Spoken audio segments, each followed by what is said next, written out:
Good morning, everybody. We'll commence today's meeting. We have Planning and Environment Committee meeting 839. Today is the 22nd of January. We welcome all our committee members apart from Councillor Pauline Young, who will get to a leave of absence in a minute. We welcome a few visitors today, Councillor Patterson and Councillor Tozer. Good morning to you both, and Councillor McDonald, good morning to you as well. And of course, we welcome all our visitors here in the gallery today. City officers, good morning to you as well. Let's have at it. Leave of absence. So I have received a leave of absence request from Councillor Young, seconded by Councillor O'Neill.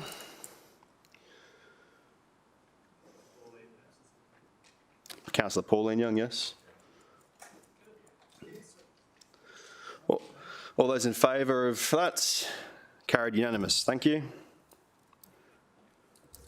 Do we have someone that's...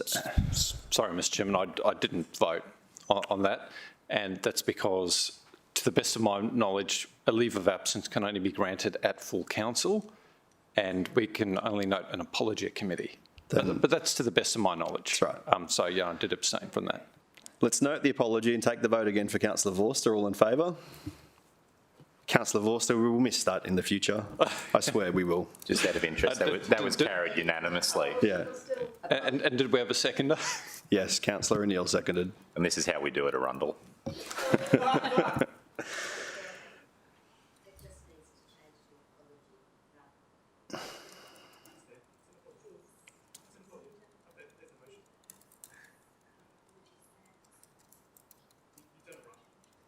Yep, it's fun. Confirmation of minutes. Committee member wish to move the minutes of the previous meeting? Councillor Owen Jones is happy to move. Councillor Gates seconds. All those in favour of accepting the minutes? Carried, unanimous. Conflict of interest declarations. Councillor Gates, we have 3 here today. Will we do those as the items pop up, or do you want to deal with them beforehand? Oh, we're doing 6.7 first, so we're going to get to that one. How about we do them with the items today, I think, just to leave it. Councillors, start items. Councillor McDonald has requested that we unstar 6.4. Do I have any other items that a councillor is wishing to unstar? Councillor Curtis? 6.5, thanks, Chair.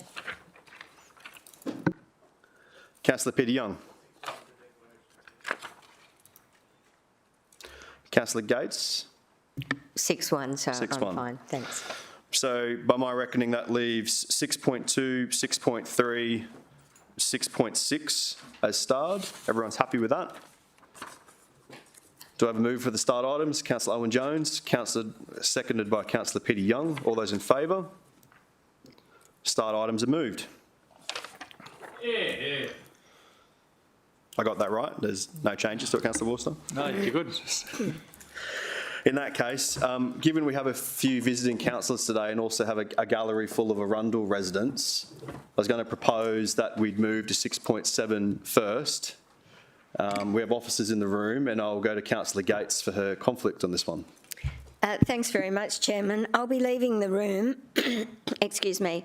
I had a meeting with the community group and became aware that Hickey lawyers had been employed by the group and the group's submitted to the application. So on that basis, I'm required to declare that I received donations from Hickey lawyers 8 years ago, but anyway, I'm going to leave the room. So there was $2,500 in 14, 15 and 16. And I'm out. Thank you, Councillor Gates. Councillors, is there any other conflict declarations on this item? In that case, we'll go to officers. Good morning to you.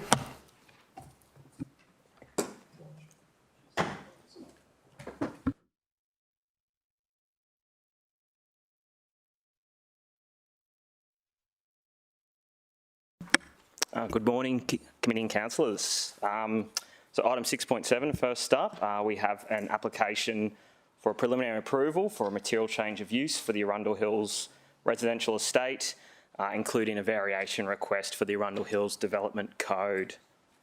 Officers are recommending refusal. The development seeks a preliminary approval to establish a new residential estate over the subject site.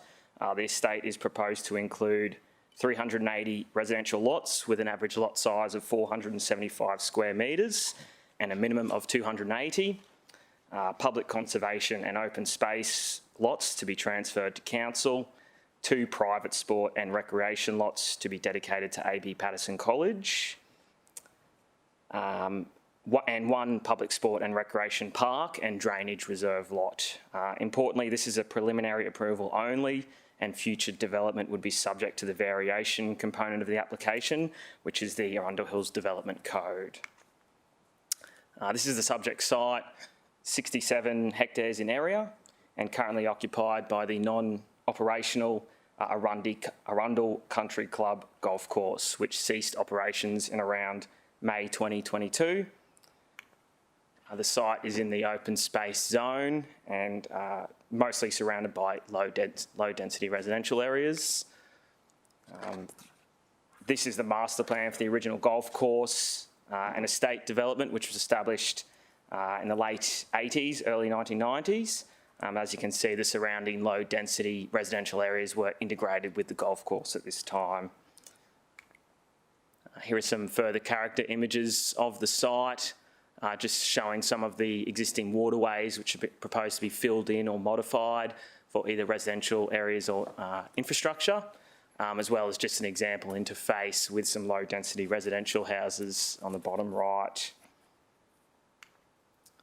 The key issues, as covered in the officer report, was the loss of sport and recreation zoned land and function over the site, being the entire 67 hectares with no appropriate retention or offsets, amenity and character impacts, including direct interfaces to adjoining residential areas, environmental and bushfire impacts, as well as the proposed density layout and design of the subdivision itself, including lot sizes and frontage widths. This slide shows the proposed private sport and recreation lots to be dedicated to AB Patterson College. As discussed in the report, whilst there is sport activities and educational activities proposed over the lots, this is for the school only, and there's no proposal or guarantee that this would be for public use. Officers also noted this land use would ordinarily be defined as an educational establishment and located in the community facility zone, not a sport and recreation zone. So officers did not consider these met the intent of the zone, nor did they offset the loss of the sport and recreation over the site. This is the proposed public sport and recreation park. As shown on the right-hand side, the lot is heavily constrained by hard engineering infrastructure, including for hydraulic and flood storage purposes. This includes lots of areas that would be inaccessible due to flood detention and biobasins and the like. This lot would be required to be transferred to council as a drainage reserve lot, not as a public sport and recreation park or anything of that like. Once again, officers didn't consider this provided any sport and recreation offset or function. This is a typical layout of the subdivision in the centre of the site, showing some interface with some existing houses on Jarvis Place. We've just noted the difference in the lot sizes, the connection of the roads, which would impact amenity, as well as one of the proposed verge widths just to the north of the lot 906 there, lot 906. As you can see, it's a reduced verge width which officers had concerns with safety, as well as infrastructure, footpaths and the like. Environmental impacts were also a key reason for the refusal, recommendation of refusal, sorry. The red hatching shows areas of clearing and earthworks, most of which is to occur on the western lot. Some edge clearing is required on both lots, including the eastern lot, for bushfire management purposes. Important to note that this is the increased bushfire load is due to rehabilitation planting proposed. Officers had concerns that the bushfire impacts from this additional planting is proposed to be managed via public lots in the open space, the proposed open space precinct, as well as possible impacts on the existing dwelling houses there. Getting to submissions, as detailed in the report, there was 1,282 properly made submissions. The majority of these were objections. None of the objections were in template form. 119 submissions in support were received. As discussed in the report, 110 of these were in template form lodged via AB Patterson College. A detailed response to the submissions has been undertaken within the report. And we just have a local submission map there, the red showing the objections, which, as you can see, there's a high concentration around the golf course itself, the subject site, sorry. So city officers are recommending refusal, and those reasons for refusal are detailed at the end of the report. Officers are happy to answer any further questions. Questions for officers? Councillor Vorster. Thank you very much, Mr. Chairman, and I'd like to thank city officers for quite a thorough report, and I think while giving weight to the objections raised by the community, and that were widespread and varied, I think having taken quite a dispassionate approach to assessing the application against the planning scheme. But just for the purposes of clarifying the basis for the decision, I'd just appreciate if city officers could explain the test of whether or not a variation request should be supported under the Planning Act 2016 and Planning Regulation 2017, because a lot of people have contacted me about this development application, have thought that it is a DA lodged against the planning scheme, when in fact this is an application to vary the effect of the planning scheme.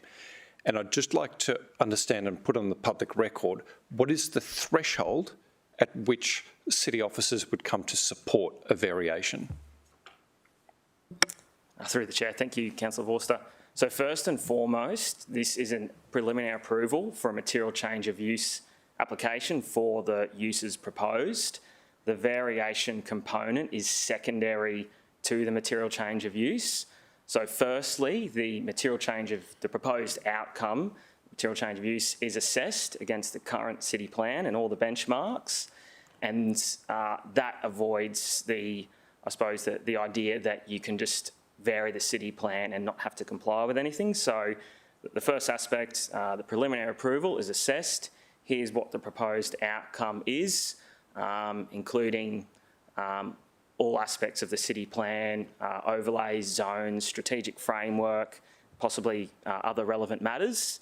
And if officers are supportive of that, or if that component is supported, then the variation component would come in second to that and basically implement. It would be the planning instrument that would implement the change in use. So, Mr. Chairman, effectively that's the codification of the discretion that city officers have exercised in the assessment of the DA to create proper and genuine property rights for the proponent. Would that be fair? Through the chair, yes, correct. The variation component is the instrument with which it would be implemented, yes. So, Mr. Chairman, just on that, and this is why I generally can't stand preliminary approvals, could I get an idea of if committee had to see its way to taking the contrary position to city officers, and don't panic, I'm not, but how long would that variation be in effect? Like typically when you lodge a DA, you use it or lose it after 4, 7 or whatever years. When you vary the planning scheme, what rights does that applicant have? Through the chair, so importantly that the variation component would only approve or endorse development under the material change of use. So it's not for anything, it's for the uses proposed, and it would be the applicant nominates a time period, and in this case it was either 10 or 15 years. Usually it's around that mark, and council officers city officers could also approve any timeline they think is suitable. It also ends after development is complete, usually. Okay, thank you. Councillor Owen-Jones. Thank you, through the chair. On page 718 of the report, there's the additional relevant matter of the existing court order in regards to, I think it's Canada Place. I was just wondering if you could explain to me the interaction between what was asked for and what already exists. Through the chair, did you mean in terms of what's proposed on there? Yeah, so the applicant made an application to do 380 somethings, which required this area ultimately to be protected, but there's an existing use right through the Planning Environment Court, which actually allows them to do something in parallel. Correct, through the chair. So this slide probably explains it quite well. At the top picture is the relevant area of the site in aerial. And beneath that, on the left-hand side, you've got the approved plan. This is still in effect, and it's in effect till about February 2025. Essentially, the owner of the site could implement that approval, as officers have interpreted, at any time. It's in effect now. They could go and get operational works approvals and undertake that approval for 17 community title lots. So if the current application was also to be approved and they were operating, I suppose they were in effect in tandem, you could undertake both, presumably, unless the officers managed to implement a condition or the like, but we haven't had any advice from the applicant they would endorse that. It would be taking out basically a large conservation area, which obviously the applicant has put forward. They're setting aside a certain amount of conservation lots. This existing approval would take that out. Okay, so in regards to the 2010 approval, it goes to 2025. That's for 17, is that 17 dwellings, effectively? Through the chair, yes, 17 community title lots, and it would be, yes, 17 dwelling houses, essentially, yes. Okay, so and no rights that they could carry on tomorrow. So I'm assuming they would need to do an operational works permit or something along those lines, and other than that, they would be good to go.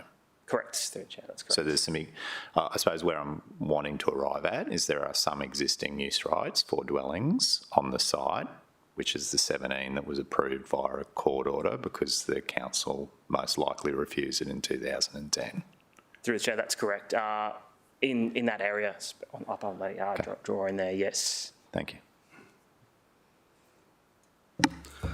Other questions for officers, councillors? Question, Councillor Vorster? Thank you very much, Mr. Chairman. Just a question about this open space issue. And again, no one in the gallery panic because I don't have a mind to support this, but I was interested in the developers' engagement with the city on the issue of the sports fields to be dedicated to the school. Obviously, we've, in the presentation, received some information about there being a dearth of sort of sporting and recreational facilities, and we note there that there's pressures on golf, for example. Did at any time the developer approach council with an offer to develop that space as a city-owned contributed asset as opposed to a private asset, which would be for educational purposes rather than sport and rec generally? Through the chair, no, that did not occur. So at no time they made that offer. And had they proposed to develop those facilities and hand them to council as a contributed asset, how would we have regarded those two lots? As open space and rec? I know that's what they're purporting that it is. In effect, it's not. But how would we have treated the land then? Through the chair, it probably is difficult to say at this time because it would depend on a variety of factors, but it would either be open space zoned land or it would be sport and recreation, either one of the two. It would depend on various aspects, including who used it and what for and that sort of thing, yes. Sure. And just lastly, Mr. Chairman, I mean, I love trees, love koalas. I think those the almost universal Gold Coast values. So I was intrigued in our assessment of the conservation plans and landscape plans sort of put forward by the proponent. I think this is correct, that if you plant juvenile eucalypts, for example, it would take between 5 and 8 years before those eucalypts could grow to a maturity to sustain a koala population. With the rehabilitated areas, did they propose locating mature eucalypts into that space to immediately offset the lost koala habitat, or did they propose planting juvenile, say, tube stock? Through the chair, it would have been new planting, so it would have been juvenile, so it wouldn't have been able to accommodate the koalas early on. It would have taken several years, yes. So just to be clear, we've got a current koala population. They currently enjoy some habitat. If this development were to progress, we would have lost that habitat, but the proponent says that that's okay because there will be offsets located on site, but those offsets would take at least 5 to 8 years to mature. Would that be fair? Through the chair, that's generally correct, and it'd obviously be subject to what's in their proposed ecological reporting as well and their rehabilitation plan, but that's generally correct, yes. Okay, so that population might be under significant stress between the commencement of work and the maturity of that vegetation. Through the chair, that was certainly the city officer understanding and assessment. That's the solution we came to, resolution, sorry. Okay, great, thank you. Question, Councillor Owen-Jones. So I'm interested, through you, Chair, to know whether or not the applicant made any endeavours to have any pre-lodgement meetings with council officers prior to coming up with their scheme. Through the chair, there was pre-lodgement discussions with the applicant, yes. And is what was discussed at pre-lodgement reflected in the plans that were submitted? Through the chair, changes were made to the application. So as it was originally lodged, there was more residential development on the western lot. I don't believe I can go into too much detail about what was in the pre-lodgement discussion as that's not on the public record, but essentially it was, as it was lodged, was on the left-hand side, and the current proposal is on the right-hand side. There was a reduction of about 70 lots. However, city officers' view is that those lots were in a protect in situ area in any case, and they wouldn't have been supportable in any situation. Okay, thank you. Any further questions? In that case, I'm happy to move the officer recommendation. Do I have a seconder? Councillor Owen-Jones. I'll open with this. This will be my close as well. This application has rightly received significant community and media exposure. I'd like to commence today by acknowledging members of the Arundel Hill community who have done a marvellous job in coming together as a community to demonstrate their major concerns with this application. You've conducted yourself in a highly professional and respectful manner, which is evident in the quality and quantity of submissions, but also in the strong support you have gathered at several community events, including having so many people here in the gallery today. While many, there are a few key areas I personally had major issues with and would like to delve into a little bit. The loss of sport and recreation land. The proposed development does not involve the retention of any sport and recreation land or function that serves a public purpose. In addition to the residential lots proposed, the development is limited to providing private lots for AB Patterson College, a public drainage reserve, and smaller open space lots for passive recreation, bushfire management and conservation lots. None of these lots provide for any publicly accessible sport and recreation purpose or use. This is at a complete odds with the intent of the sport and recreation zone. Amenity and character impacts. The proposed development will generate significant adverse changes to the established residential and golf course character that currently exists. Significant earthworks, removal of vegetation and new roads through cul-de-sacs will all contribute to a dramatically changing the current residential open space and sport and recreation environment that is currently enjoyed by Arundel residents. Environmental impacts. The proposal will generate significant impacts, including the removal of 78,000 square metres of general and medium priority vegetation, the filling of 4 established waterways, and reducing fauna connectivity through the entire site. The impact on existing fauna in the area would be catastrophic. The residential density and subdivision layout.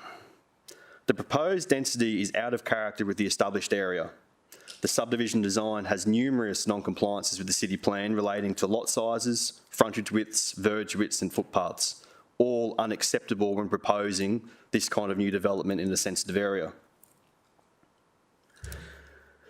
Today we are presented with a detailed officer report and recommendation of refusal. The 9-page recommendation of refusal is one of the longest and strongest officer recommendations of refusal I've seen, and reflects the incredibly thorough and detailed assessment undertaken by our assessment team, which they should be congratulated for.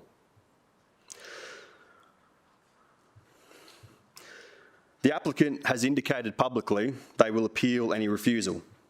For the benefit of all Arundel and surrounding community members here today and also possibly watching, please know that if endorsed, the position of refusal will be defended by the city with all resources available to it.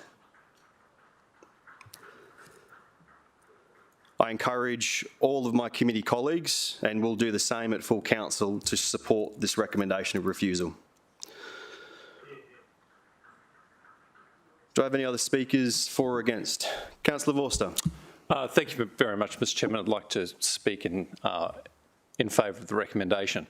Look, plainly the city is confronted with a housing shortage, which is causing enormous social issues and dislocation within the city. It is something that urgently needs to be addressed, absolutely urgently needs to be addressed. Now, as a city, we have made a decision to pursue the type of development that will lead to a compact urban form and allow us to conserve what is almost a Gold Coast birthright, and that is access to green and open space. Now, I want to acknowledge that this green and open space is private property, but nonetheless, it is inhabited by koalas and other wildlife that Gold Coasters genuinely value as part of the experience living here. So in attempting to address the housing shortage, what we must not do is sacrifice that which makes the Gold Coast lifestyle so enviable, because it's actually our lifestyle that underpins our prosperity, right? People come to the Gold Coast for its lifestyle. I've no appetite to turn the Gold Coast into Western Sydney or out of Melbourne. It's quite dystopian. I mean, there's been, 60 minutes special after 60 minutes special where they've just scraped land clean, filled it chock-a-block, and people have led terrible, terrible lives. We don't want that here on the Gold Coast. So I support the refusal because, Mr. Chairman, I think it does two things. It puts a little bit more pressure on the state government to actually be working with us on sensible amendments to our planning scheme, where we can deliver housing without felling open space. Hopefully they wake up to that. I don't think they'll learn that lesson, because I think the Housing Minister, Megan Scanlon, came out quite strongly in favour of destroying this koala habitat, which was quite unfortunate. But hopefully they learn the lesson through Council's strong decision here today. But Mr. Chairman, I just also want to talk very briefly about why this is an important watershed decision for us, because there's a lot of commentary out there around repurposing and redeveloping golf courses, right? You see that a lot, but consistently here on the Gold Coast, we've held the line. We've absolutely held the line on this. There were 2 decisions at Robina during my time as councillor, but I know historically there have been other decisions where golf courses were protected.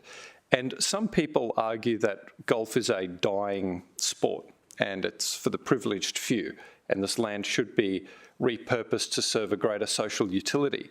But I think that's wrong, because golf is intrinsically linked to the Gold Coast story. We know by 2036 there will be a deficit of golf facilities here on the Gold Coast. But I actually had the opportunity to speak with the CEO of PGA, right? PGA? I was going to say PGA Australia, but is it PGA Australia? PGA? Anyway, long story short, I was intrigued to find that they were prepared to purchase this course because they think it is absolutely a viable facility.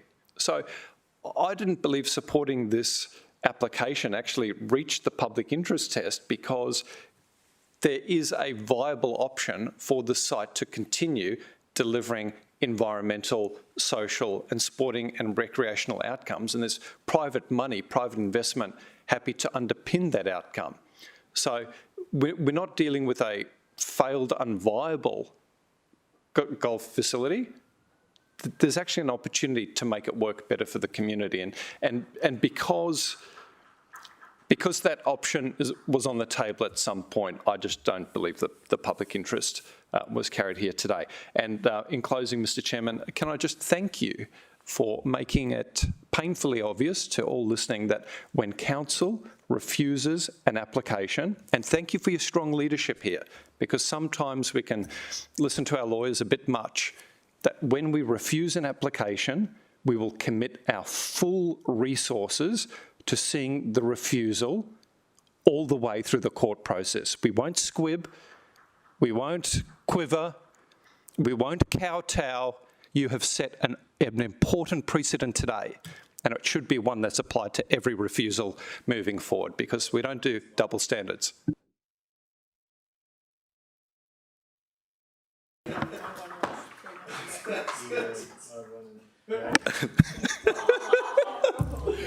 That's a party. Yeah. Councillor Owen Jones, a contribution? Well, maybe in the future we'll be able to get some funding from the next local government minister, you know, so. So I just wanted to touch on the golf course uses, and so from 2012 to 2020, I represented this part of Arundel, and when it was an operating golf course. But I also represented the area of the Surrounds, or which is now the Surrounds, which was also a driving range and golf course of some description. But in 2010 or thereabouts, when the city first identified and mapped all of the city golf courses, the Surrounds was actually not included in those courses to be protected. And so I've had some commentary about how the city allowed the Surrounds to be established, but I think that was the mapping that was undertaken in the early 2000s to identify it.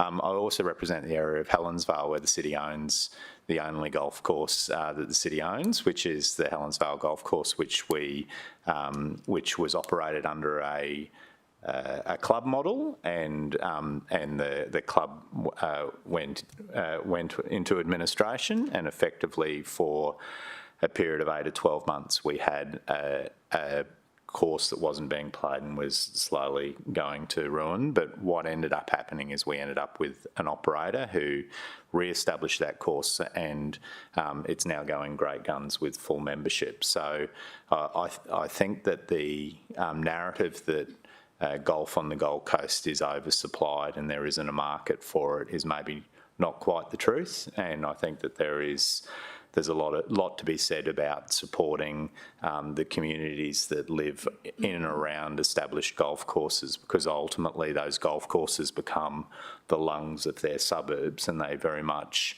appreciate the amenity that they provide. So, and then also in regards to the golf courses, since I've been a councillor, we've also had 2 decisions, one very recent in regards to Parkwood, where we effectively allowed a somewhat different use than a traditional golf course, but what it actually did was it added a hole and protected an 18-hole golf course from continuing to be able to operate in a suburban environment. And then down in Burleigh, probably 5 or 6 years ago from memory, we allowed for the addition of a retirement block adjacent to a golf course, which effectively has improved the ability of that that course to continue to operate as a golf course and providing, once again, lungs and amenity to the suburbs and the houses that surround those golf courses. So there are other options that exist in regards to golf courses other than cutting them all up and making them all into houses and taking away all of that amenity. So I think that shouldn't be lost on this application. The fact that the officers have written the words "don't comply" so many times in this report is pretty strong, and I think that the community, as you've mentioned, Chair, has done a very impressive job in regards to marshalling their resources and making submissions based on planning grounds. I think you and I attended the public meeting that was held at the Arundel State School last year, and it was one of the strongest public community meetings that I've ever attended, and they conducted themselves incredibly well. So I can congratulate them on the way that they've undertaken their submissions and undertaken their campaign to protect their area.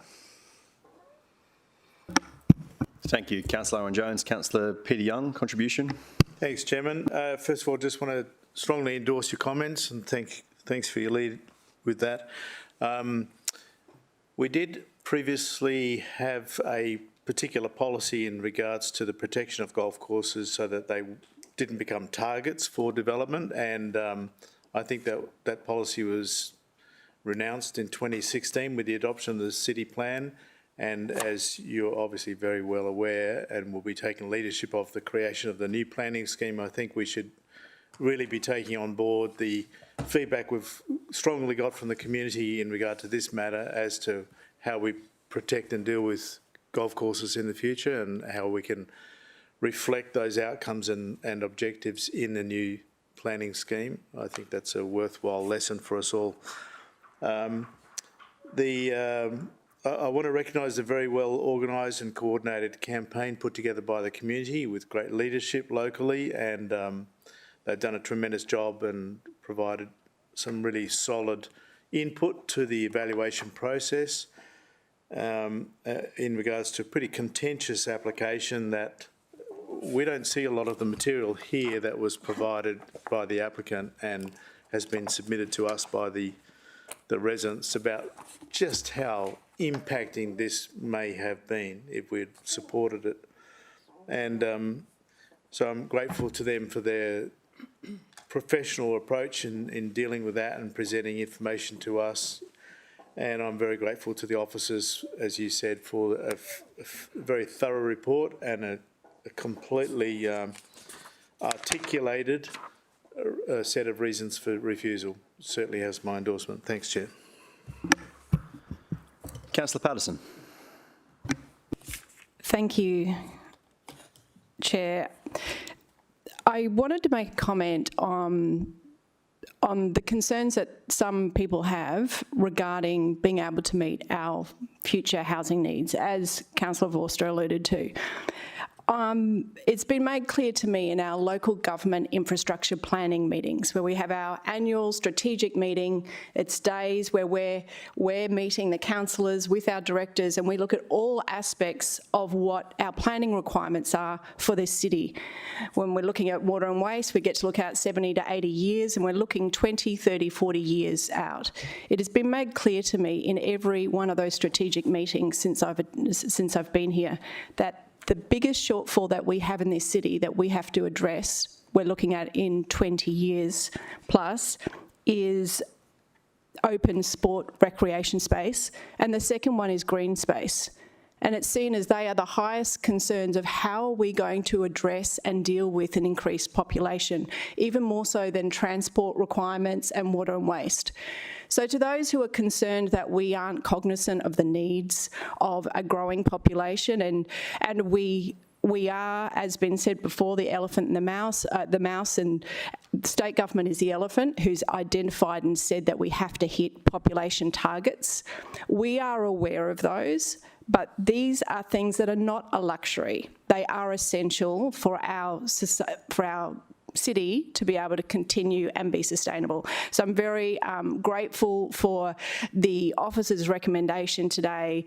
I think it's it's been made clear in those LGIP meetings that we don't have enough. We currently have to acquire more green and open space to be able to service the housing needs, and I'm very much supportive of that. So I just wanted to make that clear to those who are concerned about housing. This actually supports future population targets for our city as well. Thank you.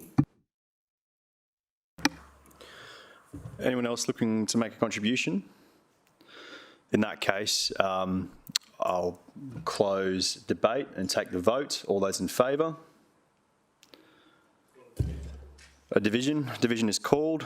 Councillor Hamill, Councillor William Owen Jones, Councillor Curtis, Councillor Peter Young, Councillor Vorster, Councillor O'Neill. Please note Councillor Gates did not vote. That's a unanimous decision to back the officer recommendation refusal. Thank you to all councillors for your input today. Thank you to the officers on this one, and appreciate the community members in the room today. That's 6.7 out of the way. If we could invite Councillor Gates back into the room, please, and we will move to item 6.1.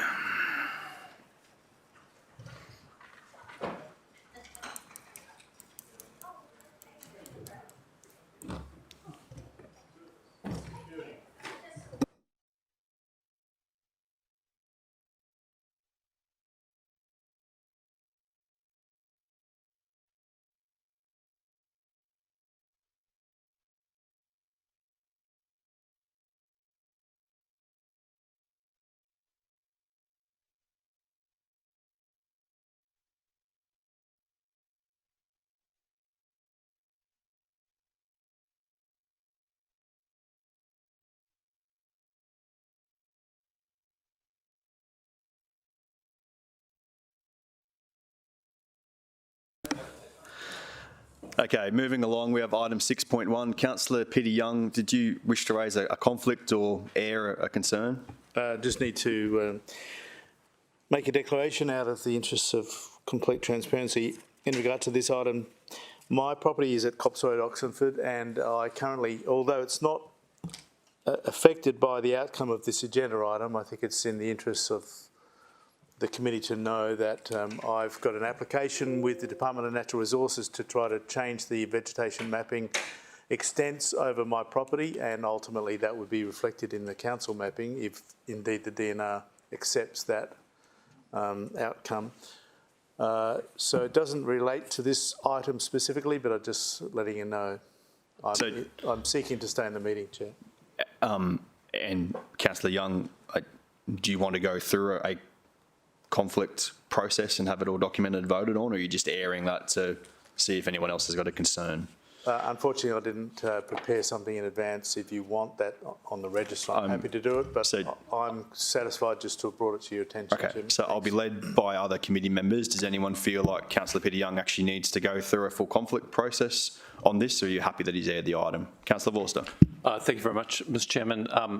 Generally, I'd hold the view that Councillor Young would not need to make a declaration, because I'd imagine this agenda item affects a significant number of people in the local government area, and therefore the ordinary business exemption would attach. But just to put that beyond doubt, given that Councillor Young has nothing prepared, through you to Councillor Young, is there any proposed change to the mapping over your property if these changes were progressed, or is it status quo?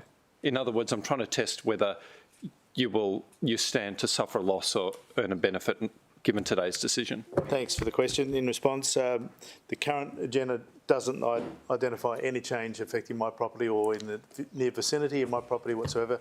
Mine is an application that would impact in the future, possibly. So I just wanted to, I suppose, to protect Councillor Young, I just wanted to have that point properly discussed.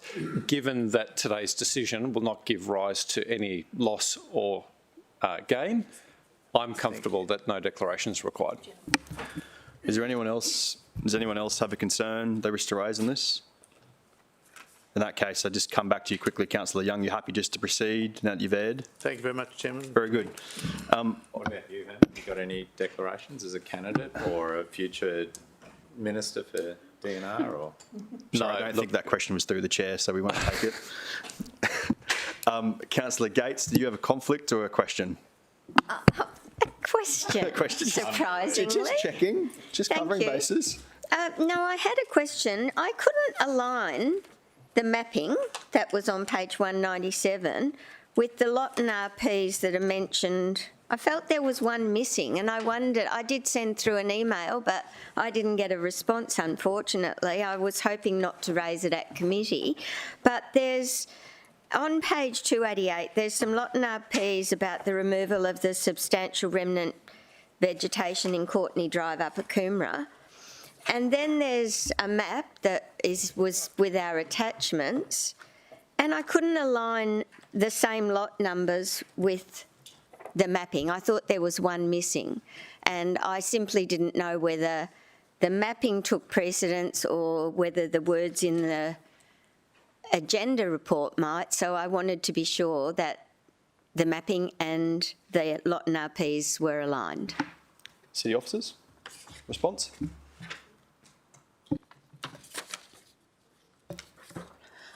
Sorry, I hadn't received the question. We certainly would have answered before today.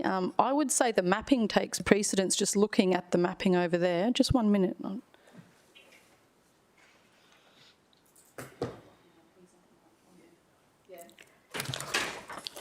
No, I think just looking at the mapping, I think that's probably the point of truth. You can see those two arms there that are removed, which will align with what's been adopted into city plan for that Courtney Drive area. So we might have to check the lot and RPs to make sure that they line up with the mapping. I can give you the lot and RP that I think is missing, so that you can check. It's lot 1 on SP 34119. Lot 1. Lot 1 on SP 34119. Okay. And I simply didn't know whether it was important. Oh yeah, no, absolutely. Accuracy is always important with mapping. So, Councillor Gates, are you happy to take it as an action for officers in the EGM Sure. to respond back to you formally before full council? I don't. I'd just like to be sure, Yep, that cool. it's right. Thank you. No worries. Councillors, other questions for city officers on this item? No, but if you don't mind, Chair, I wonder if we might have a 30-second presentation. This is an important matter. Thanks. So be it. Thank you. Take 2 minutes. You can do it, Councillor Wilson, 30 seconds. Just preface it with the words, "I'll be brief." Absolutely. Right, it's switched off. I'm getting used to the microphone. So I'll cut to the chase, and that's the main thing, which is the 3 changes that we're proposing to the amendment package, which was endorsed in April and June last year, submitted to the state government for their state interest review, where they review our amendment and make sure that it aligns with their state interest reviews. And in doing so, they responded to us with some concerns that they think some of the matters in the amendment don't quite meet their state interest reviews, particularly around housing supply. So what we're seeking endorsement of today is some of the changes which are considered major, so we want to draw endorsement before we went back to the state government. The first of those is in relation to required outcome 7 of the Vegetation Management Code, which relates to clearing for bushfire management. The state raised concern that the current drafting that we've proposed in the amendment regulates matters relating to bushfire clearing exemptions, which we shouldn't be regulating. Basically, the planning regulation includes a suite of bushfire clearing exemptions, and they're concerned that the city plan drafting duplicates these matters. So we've proposed to reword that required outcome 7 to ensure that we're addressing the state's concerns and we're not seeking to regulate something that we can't. So that's pretty straightforward, that one. The next one they were concerned with was that we've introduced offsets for general priority vegetation at a rate of 3 to 1. And the state's raised concern that that's going to negatively impact the housing supply and diversity state interest, and that they've explicitly stated they do not support that 3 to 1 ratio that we've proposed. So they've requested additional justification and a review of that ratio. So in doing so, we have revised it down to a ratio of 2.1 for general priority vegetation, and we removed the requirement for offsets for general priority veg from the low, medium and high density residential zones and the emerging community zones, because they're the main zones that the state's concerned about in terms of housing supply. And the final change that we need to make to respond to their concerns, it relates to the critical corridor component of the biodiversity mapping. The states again raised concern here that the corridor, as we've proposed it, they don't consider that adequately addresses the housing supply and diversity state interest, and they've asked us to review the proposed corridor and make amendments accordingly. So what we've done is go over the whole corridor and looked at if there's any properties in the residential zones of low, medium and high density, and also emerging community zones, where we could remove properties which are completely built out and don't perhaps have a strategic connectivity value, and take them out of the corridor. So we've proposed to do that, but while still ensuring the functionality of the corridor, which is critical to us. I think we're sort of giving the state some housing land back in terms of the figures, but we're maintaining that functionality of the critical corridor, which is fundamental. So, yeah. I had Councillor Young, then Councillor Gates, and Councillor Patterson. Thanks, Chairman. It was just mentioned that these corridors are critical to us, and I would suggest that they're critical to the state as well, and I'm really grateful for the fact that we've got the expertise and the capacity for our city to properly address these demands of the state and respond accordingly, and I certainly endorse the officer's recommendations today, Chairman. I think we've really got to hold the line in terms of these critical corridors, and it's disappointing to see the government push in regards to the offsets, which is just in plain language is if we take a hectare of bushland for urban development, then it's a requirement currently to plant 3 hectares, and that'll be reduced to 2 under this proposal, but at least it's still something. And I think that we have got to strongly hold the line here. You might recall that when the state government issued its original mapping for the new South East Queensland Regional Plan review, they left out the critical corridors entirely. And you just wonder if that was a deliberate act to undermine the integrity and future potential of those corridors.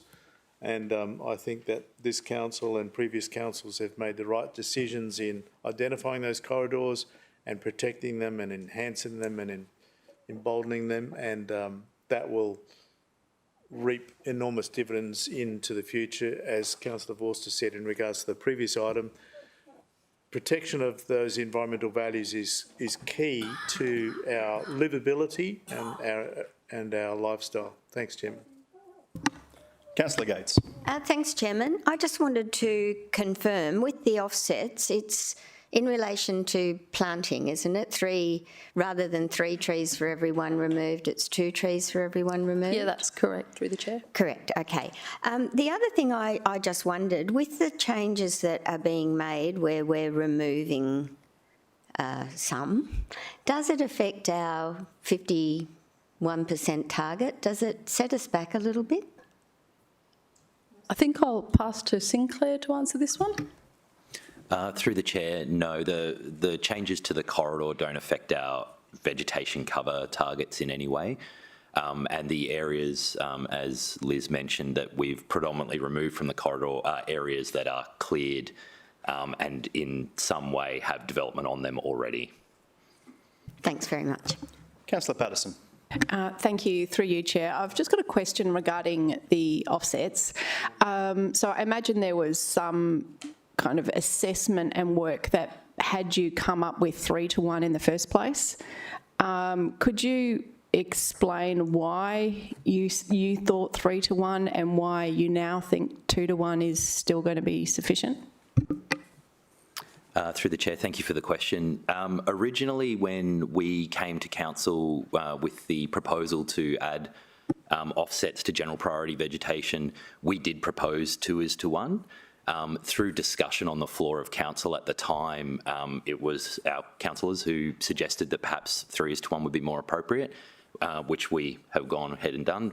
That was quite some time ago. It was before a lot of the housing affordability issues have been raised. And so the state have now come back and said perhaps 2:1. Councillor Vorster. Thank you very much, Mr. Chairman. Just 2 questions. Could I get a sense from city officers as to whether bowing to the state's direction, it's effectively a direction, whether that will actually do anything to underpin housing supply. Because from what I gather, we're just effectively tweaking around the edges and reflecting a realised development outcome anyway. So I'm just trying to understand whether these changes will improve housing supply, which is the state's interest. Yep. Through the chair, myself, Liz, are not experts in that particular area. We've made the changes that we know we need to make in order to get them to approve this. They've made it pretty clear in no uncertain terms that they would not support what we had put up. So have they demonstrated to city officers in their response, have they demonstrated that the changes they're asking for will actually assist with development outcomes and yield? Or have they just said, do this? Through the chair, yeah, effectively they've really just asked us to reduce that amount of land that we're impacting with our designation. They haven't provided any specifics as to how much yield they're looking for. And I think probably it speaks to the fact that housing supply perhaps isn't the bigger issue, it's housing affordability that they probably need to be focusing on. But I guess they're targeting every amendment that we have with this lens of housing supply. And I guess the amendment needs to make sure that we're doing what we can to provide as much housing land as we can while still maintaining those environmental values. Sure. So I suppose, Mr Chairman, through you, if the state said, look, in order for this to progress, we need you to tweak your critical corridor mapping. Mm-hmm. And we had a look at it and said, well, you know, in actual fact, we can give the state what they want. I mean, they haven't explained why it is they want this. They haven't proved up their case. But, you know, we can give them what they want because we know practically on the ground it will do nothing. So it doesn't really cost us anything. So let's push ahead. That's fine.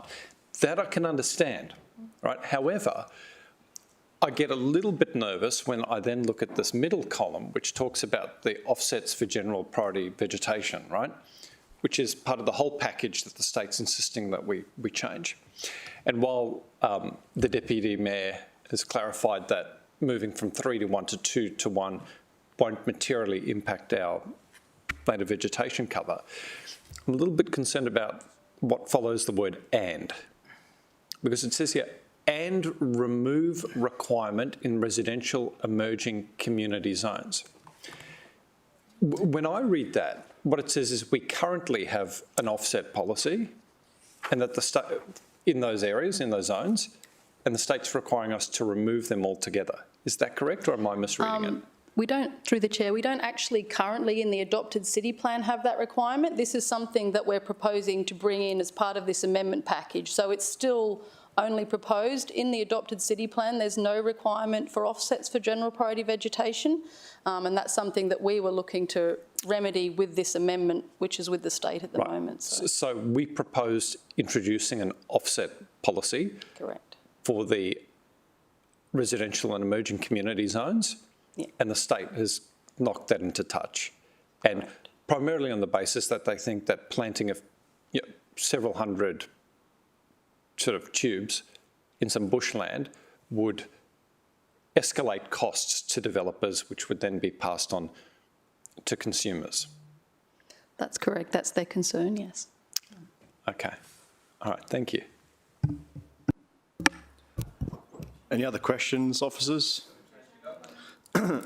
There's no other questions. Do I have a committee member happy to move the item? Councillor Peter Young is happy to move. A seconder for the item. Councillor O'Neill. All those in favour? Against? Wish to be recorded, Councillor Vorster? Yes, please.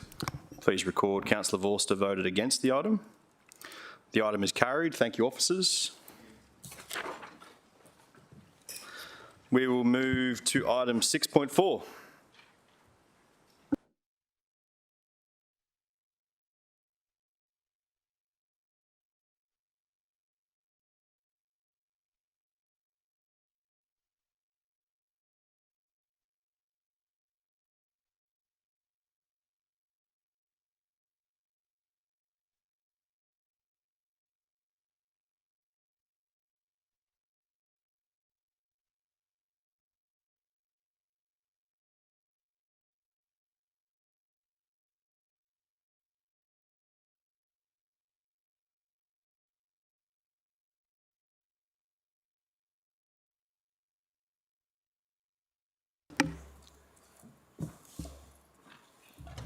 Good morning, officers. We'll start the presentation and Councillor Young will join us again in about 30 seconds.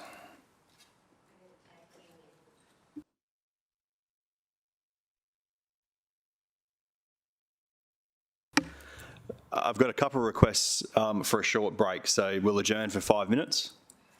Meeting adjourned for 5 minutes.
The councillors, the live streaming is back on.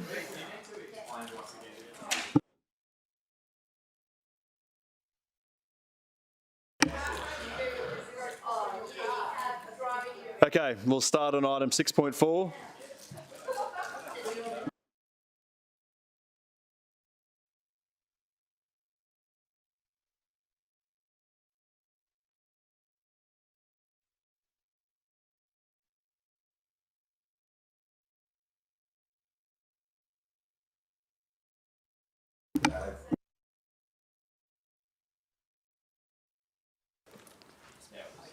Yep, no, it's green. Okay, yeah, good morning, I'm Scott, and today I'm here to present item 6.4, which is for another change to an existing approval, being MCU 2022-602, located at 154 Jefferson Lane and 1139 Gold Coast Highway, Palm Beach. The existing approval over the site is for 20 multiple dwellings, presenting a maximum height of 29 metres, being the code assessable height for the subject site. The subject other change application seeks to introduce an additional 3 units by increasing the number of stories to 13 and increase the maximum height of the development to 41.2 metres. Council, for clarification, in the density provisions, it reports that there's 12 stories. That's obviously accurate for the residential component. The uppermost level is a rooftop terrace area. To achieve an excellent standard of appearance, alterations are proposed to the approved design to the external facade. Updating and supporting engineering and technical reports also requested to reflect the increased number of units and building height. Important to note that the car parking rate remains at the AO accessible level.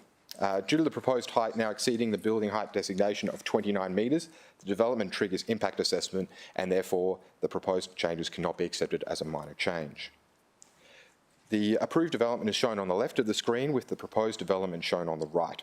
The proposed change to the aesthetic of the development can be seen through this comparison, with the removal of the horizontal window sills replaced by sharp angulated window edges and curved stills, which in turn reduces the extent of built form that projects outwards and improves the interface with the neighbouring properties.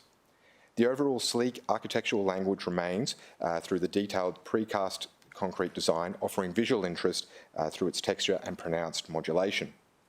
The introduced upper levels, which extend above the 29 metre height designation, are recessed from the levels below, reducing their presence on the streetscapes and adjoining properties. The upper level supports 2 penthouse units and a private rooftop terrace for the uppermost unit, which is recessed further from the levels below. The subject site is located within the medium density residential zone, located east of the Gold Coast Highway, where a consistent building height of 29 metres is present. Land south of the subject site is included within the centre zone, where the designated building height is 39 metres, presenting the only variation from the aforementioned consistent zoning when moving north to south. Subject site is made up of 2 sites, 154 Jefferson Lane and 1139 Gold Coast Highway. Both have access to Jefferson Lane and the Gold Coast Highway. The site area is 824 square metres, presenting a width of 20 metres and length of 41 metres. The topography of the land is generally flat. However, there is a difference of approximately 1.8 metres between the eastern property boundary and the curb of Jefferson Lane frontage. The following plans show the ground level floor plan and typical floor plan for the development, and in conjunction with the cross section of the development shown at the right of the screen, demonstrates the development's interface with the neighbouring properties. As per these plans, the development presents a well-managed interface through the predominantly green edge to the ground level and side setbacks of 3 to 3.5 metres for the tower form below 29 metres. The upper levels are recessed to present a predominant side setback of between 3.7 and 5.4 metres. However, that further increases as the building moves up, and the lift overrun, which presents the maximum height of the building, is centrally located, presenting upwards of 10 metres, so it's not visible from the street. City Office considered that the proposed development is consistent with the character of the local area, considering the uniformed 29 metre height throughout the medium density residential zone. This linear strip through Palm Beach is characterised by low to high rise development with a strong emerging character of tower forms straddling the Gold Coast Highway. The subject site is located within the middle portion of Palm Beach and forms part of the 3.5 kilometre continuous strip adjacent to the Gold Coast Highway. That's where we see more intense built formed and is envisioned for the suburb, and they're commonplace and highly visible. The local character analysis on the screen has been prepared by city officers, demonstrating existing and improved building forms within 750 metres of the subject site. The orange being developments exceeding the mapped height of 29 metres, and the green being developments presenting building height close to or at 29 metres. Further to this detailed analysis of this walkable catchment, since the commencement of City Plan 2016, there have been approximately 40 development approvals given to medium and high-rise developments within the coastal strip of Palm Beach. The applicant has prepared the photo montages shown on the screen, which superimpose the development on the site and demonstrates how it would sit within the context of the local area once it was constructed. An additional image is included in the top right, which shows the site's proximity to the existing 39-metre development located within the centre zone land, located less than 200 metres south of the subject site. Through these images, it's clear to officers that the development will not dominate the local area and adjoining sites and be fitting of the existing character and, importantly, the desired future character of envisioned by the city plan. As the application is impact accessible, the application was publicly notified. It received a total of 2,124 submissions objecting to the development. However, many of these were duplicates submitted to council through different channels, meaning that there were 961 submitters objecting to the proposed development. The submitters' objections are included within the slide shown on the screen, with majority of the commentary relating to the development's ability to meet the uplift provisions within specific outcome 3.3.2.19 of the strategic framework. While all properly made submissions have the same weight as each other and the same appeal rights, nearly all of the submissions received objecting to the development were pro forma submissions. Pro forma submissions are a template submission shared with anyone who would like to use it by adding their name and address to make it a properly made submission. As a result, only 10 submissions were unique submissions. The application also attracted submissions and support. There were 63 in total, all properly made and only submitted once. The submitters voicing support for the application expressed the view that the development does meet the uplift provisions within specific outcome 3.3.2.19 of the strategic framework, along with some other positive comments which are not relevant to the assessment benchmarks of the city plan. Again, many of these submissions were submitted as proformas. However, 36 of the 63 submissions received were unique. Councillors, in conclusion, the proposed development presents an outcome that meets all tests within the uplift provisions of the city plan, making improved changes to the approved development to do so and retaining previous positive features of the earlier approval. For these reasons and those detailed within the assessment, it's recommended that the application is approved. Questions for officers? Councillor Peter Young. Thanks, Chairman. Appreciate the comprehensive report. I wonder if I could just ask about car parking. Obviously, there's a reduction in the provision proposed. Can you please comment on that? Through the chair, that there is actually no reduction in the car parking proposed. On the plans, it's still 43. I believe we picked up something that was in the applicant's report and duplicated that within one line of the report that's there. So my apologies for that, but it still maintains an AO compliant car parking rate. So no worries. I did have a question. In the report, it talks to a 1.5 metre resumption as part of the plans. What's the purpose of that 1.5 metre resumption? Yeah, through the chair. It's to provide a potential pedestrian pathway along Jefferson Lane to expand that area of Jefferson Lane, and the applicant has allowed for that space and that recess without impacting on any landscaping along Jefferson Lane or the like. And forgive me, I'm assuming that's a standard condition imposed on all applications along Jefferson Lane? Through the chair, correct. I believe there's certain sections to the south that resumption isn't proposed, but through this area of the Jefferson Lane it is. Other questions? Councillor McDonald, questions for officers? Thanks, Mr Chair. Sorry, I missed what you said about the car parking, and I know that under the plan it's 42 car parks that are required. But the question I have to ask, and I'd just like for you to repeat that again, because you know the current approval has 47 car parks, and the application is for 44. Is that correct? Through the chair, I'd like to get Joel to come here if he can to clarify. But the application to meet the AO, they only need 37 car parking spaces, which was conditioned as part of the application, and that meets the AO. They're not changing the car parking arrangements as part of the original approval, but because they're introducing additional units to the application, the AO requirement does change, and that's why we've had to change that condition. But in one line of the report, it references that there is a reduction. However, that is not proposed.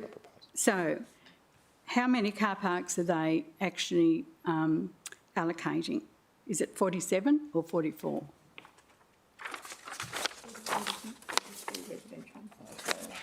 Sorry, through the chair, the minimum number of car parking spaces required is actually 42, and that's what's being conditioned in condition number 16. So that's a mixture of 37 residential spaces and 5 visitor spaces. So, but what I'm trying to find out is how many car parking spaces are they allocating in this development? Is it only 42, 44 or 47? They've provided 47 car parking spaces in the development. They're providing? Yes, correct. Okay. In page 449, in regards to car parking spaces, it said small car parking spaces shall be allocated to dwellings as a secondary car parking space. So with this condition, how many small car parking spaces are in the 37 resident spaces? It doesn't... What's shown in the condition is only the minimum number of car parking spaces required. So there's a total of 47 car parking spaces. So what's the easiest way to break this down? So there's 47 spaces. Yep. Of those 47, there's 5 visitor, and that leaves that's 42 for residents. So there would be, out of those 42, 7 are small car parking spaces. So out of the 47, we've got now not 43 resident, we've got 42 and 5. That's correct. But they need a minimum of 37. Yeah, I'm not... They've got more than they need, that's correct. So, Mr Chair, I think it might actually help if we're told how many are they building under the plan and what the minimum is, because that's where the confusion currently exists. So could you be really clear as to how many the plans propose and how many the minimum requires, because it's 2 separate things, isn't it? So through the chair, the plans show that they're going to build 47 car parking spaces. Of those 47 car parking spaces that they're building, 42 of those will be for residents and 5 of those will be for visitors. Of the 42, 7 of them are going to be for small cars. That's correct, yeah.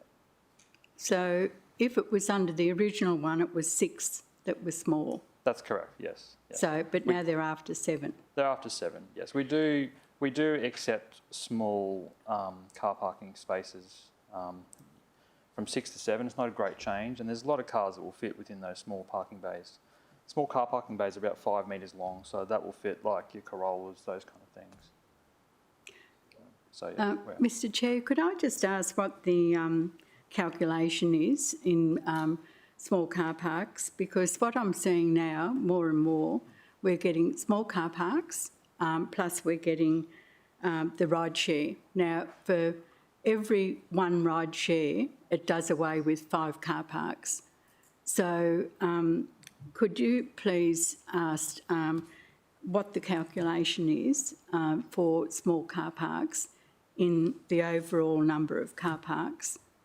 Yeah, so I think in this example, I don't know the exact percentage, but we're a little bit under 20%. So probably looking, I don't know, maybe 17% of what's provided is small cars for residents.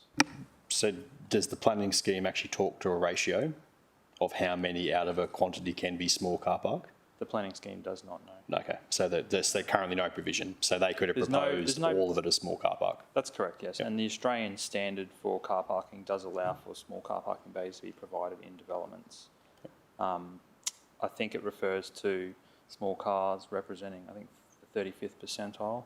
So if it's only sort of 17%, so That's right. we're but generally comfortable with that answers Councillor McDonald's question. So there is no ratio in the planning scheme currently in regards to small car Which is a bit of a parks. concern.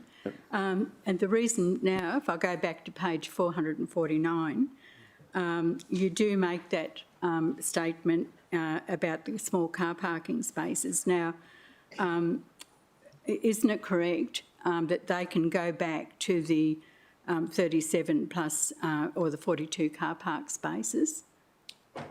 Even if this is approved today, that they can still go back to the 42 because that's what the requirement is under the town plan? Through the chair, that's correct. They could do that, but they do have stamped approved plans, so they'd have to build it in accordance with the plans that we've approved. But after today, if this is approved at 47, until the plans are stamped, they can go back to the 42. Mr. Chair, we've had this issue pop up with several, so I'm just getting some stat. I might just talk. We've had this issue before with various applications, Varsity Lakes, Capital Court, and we've received legal advice, and look, we're unable to provide you today with a recommendation that provides over and above what the actual AO is, and that's why we've conditioned it this way. It's not a lawful condition if we condition higher than what the AO is. Roger, maybe to meet in the, I think what is where Councillor McDonald's getting to. So if successful today and then resolved at full council, they've got an approval and that will come with stamped plans. The plans show 47 car parks. If they don't want to deliver the full 47, that would require them to come in with a minor change or a generally in accordance. It's not just the fact they don't have to do it, they'd still have to get approval if they alter that during construction. Through the chair, correct. Yeah. Does that answer where you were going to, Councillor McDonald? Because it states in here that there's 37 visitor spaces and 37 resident and 5 visitor, and down here further it talks about the small car parking spaces. But in that condition, you don't talk about the number of small car parks. Through the chair, are you referring to condition, what's written into condition 16 in 16 page AI? 449. It does, so through the chair, yeah, it does, it says 37 resident spaces. It doesn't, you're correct, it doesn't say anything about small car parking spaces, but further down, condition 16A, Roman numeral 4, it says that small car parking spaces shall be allocated to dwellings as a secondary space only. Yeah, but we don't have a number. And because there's no number in the town plan, we don't know how many numbers. Through Chair to the officers, I walked past this site during the week and they appeared to be physically starting work. Have they actually started work on the basement? Through the chair, I'm not entirely sure, but they do have an approval that they obviously. So the chances of them filling in a bit of the basement to do something other than what they're already doing is pretty slim. And the small car, big car is just effectively a layout definition based on the physical constraints of the site. Is that correct? Yeah, thank you. Councillor McDonald, do you have other questions? The reason, Mr. Chair, why I'm asking this, because I've had a resident come in about a development who he bought off the plan, and he had 2 car parks, and the 2 car parks were full car parks, and now he finds that they're not 2 full car parks, there's one and one small one. So if they've already started work on the basement area, is there any checks and balances that the car parking does comply? Officers, am I correct in my assumption that the approved plans with the current approval reflect the basement plans that are proposed with this approval? That's what I read in the report, that the basement hasn't changed in terms of layout. It's exactly the same. Through the chair, that is correct, and the small parking spaces are nominated within those basement plans as well. So that would be communicated to any future owners. If you don't mind, the smaller car parking spaces are consistent with the Australian standards. Through the chair, yeah, I believe so. Yeah, through the So chair. it Through the conforms. chair, that's correct, yes. And they're a second space. They can only be allocated as secondary, correct. So, Councillor McDonald, I'm seeing the trend here with this. Are you looking, do you have a proposal in terms of the recommendation or that specific condition that would bring more confidence to it? Just, you know, and this would be the normal, how number 16 is worded. But I think if we're bringing in now ride share, not in this particular one, but small car parks, I think that should also be included in that recommendation for the, you know, 37 car parks and the 5 visitor ones. I think that should be noted in there, the number of small car parks included in that number. So, Roger, I would go to you. Would that be a relevant change? Like, I can't necessarily see an issue with it calling out exactly how many small car parks are in there. Do you see a problem if that was in there? Sorry, through you, Mr Chair, I don't see a problem as long as we're not requiring additional car parking spaces over and above the AO.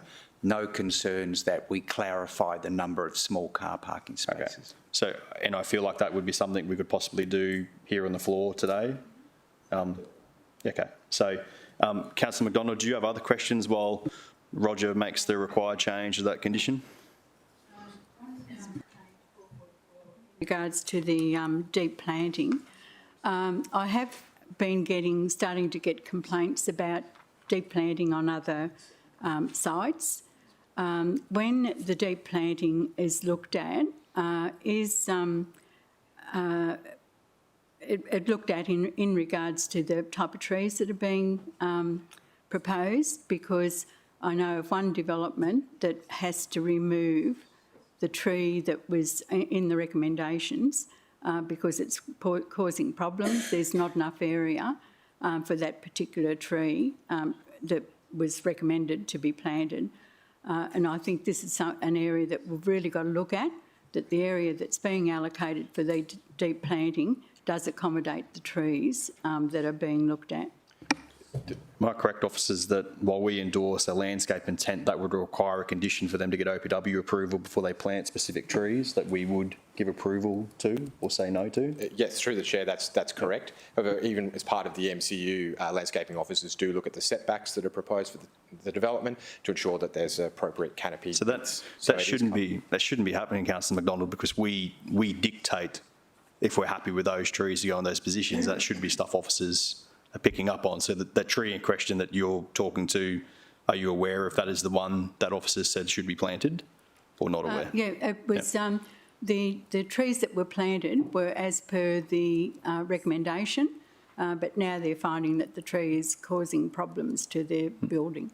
So what I'm saying is that the areas that allocated for deep planting, is that sufficient for the trees that are being asked to be planted? If we're going to have a substantial tree planted, surely we have to have a substantial area allocated for those type of trees.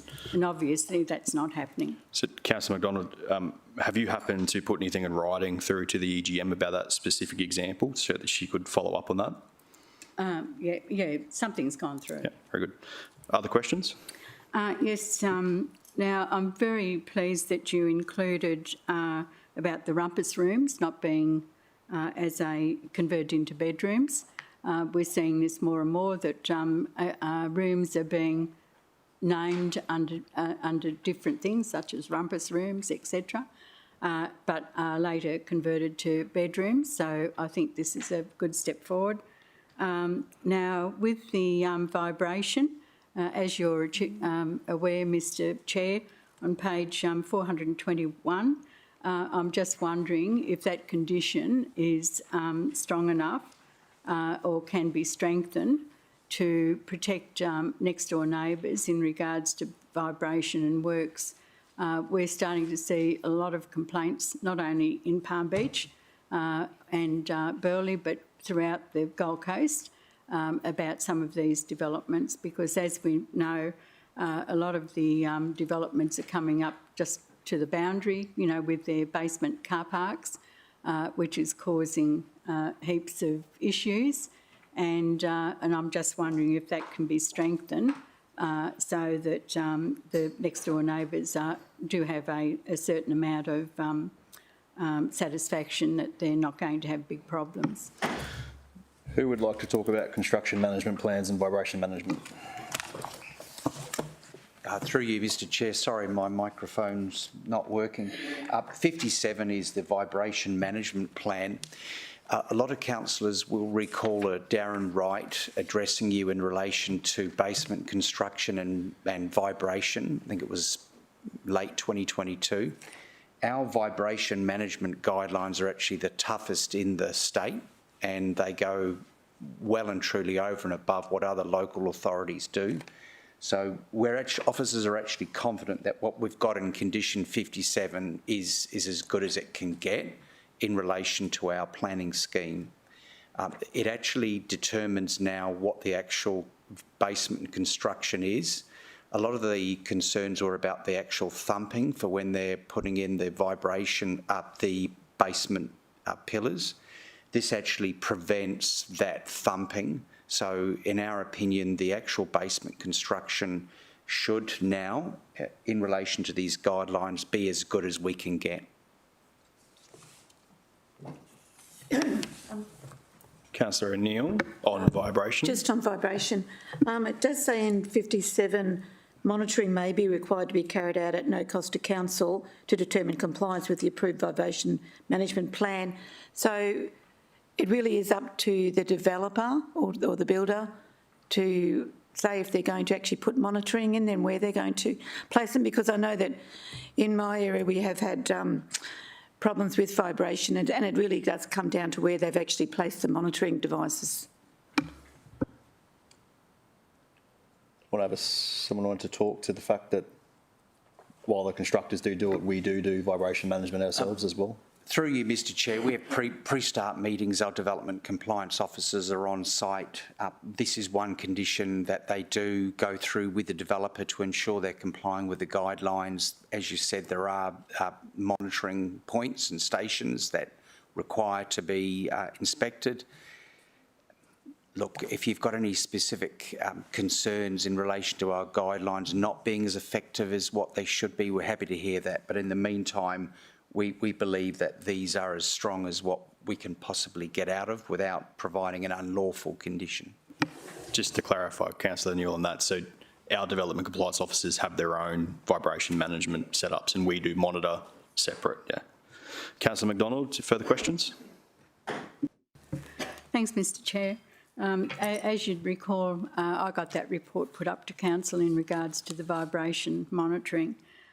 With the guidelines, where are the vibration monitors placed? What requirement is in place for the placement of those vibration monitors? Through you, Mr Chair, I think this is determined at the pre-start inspection, so every site will be different.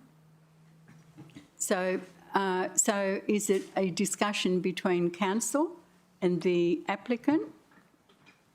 Through you, Mr Chair, yes, correct. That's the pre-start meeting where they go through the conditions and work out where the monitoring stations are to be. Councillor McDonald, every site is different, so there's no specific location that I can actually provide you. Because I know one of the ones that the chair came and just visited recently, and thanks very much. One of the sites was on the other side, one of the homes next door. The vibration was put on the other side of the property, and I'm just wondering if that was the best location and what sort of, I suppose, discussion is had with the next door neighbours, because it is the neighbours that are going to have the largest impact. And the question was asked, why was the vibration monitor put on the furthest side of the property? Through you, Mr Chair, would have to take it on notice for that particular outcome. But the condition requires an RPEQ registered practising engineer who's qualified in these particular matters to be involved at all times, Councillor McDonald. So, like I said, can't give you the specifics on that outcome, but if you've got some further information you can provide, I can get back to you on that. Thanks, Mr Chair. We did have a number of officers at the inspection on this particular property. Other questions, Councillor McDonald? And just for your benefit, Councillor, forgive me, I can't remember the Development Compliance Officer's name, but she did indicate to me that she was at the pre-start meeting for that one and that it was the RPEQ engineer that determined where they should be placed. But the city had seen those locations, just for your benefit. Councillors, other questions of officers on this application? Okay. Do I have anyone looking to move or second this item? Councillor Owen-Jones is happy to move. Councillor Peter Young is happy to second. We'll go to Councillor Owen-Jones to open. I'd just like to thank Councillor McDonald for the minor amendments that we've made to clarify the 7 small car spaces are part of the 42 minimum requirement, and I think that will help us moving forward. Anyone else wishing to contribute on this item? Councillor McDonald, would you like to say anything on this one? Thanks, Mr Chair. This is another one where we've had a previous approval and the applicants again started the development, then come in for an uplift. We're seeing this more and more and it's a big disappointment to the community. And as you can see, there was 2002 submissions objecting to this proposal. There is grave concern in the community, and it's not only in Division 13, but all over the city, about these type of developments where they've been approved by code accessible and then come in for the uplift. And it certainly is not in the character of the area, and it will start dominating the area, because you have one, then you have two, then you have a dozen. And before you know it, we have all problems with wind tunnels, which we're having now, and not only in my division, but all over the city. I was out the other day and talking to people from Broadbeach, having exactly the same thing. So we're not seeing better forms of design at all, and overall, these are a grave concern to the community, which I do not support and I haven't supported. Anyone else? Councillor Gates. Thanks, Chairman.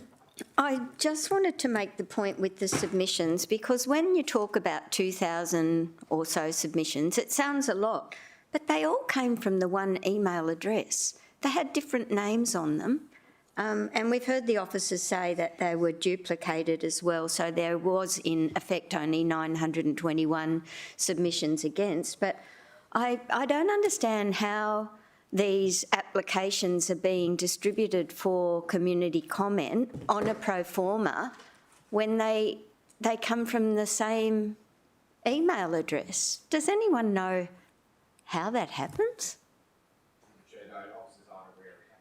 Exactly happens, but it seems like there's some sort of public forum that they are linked to and share information. I'm sorry to ask a question when I know we're in debate, but it just, when you see an application with that number, it obviously causes concern and for us to look at it. But really, it should be one submission if they're all from the one email address. That's all I have to say.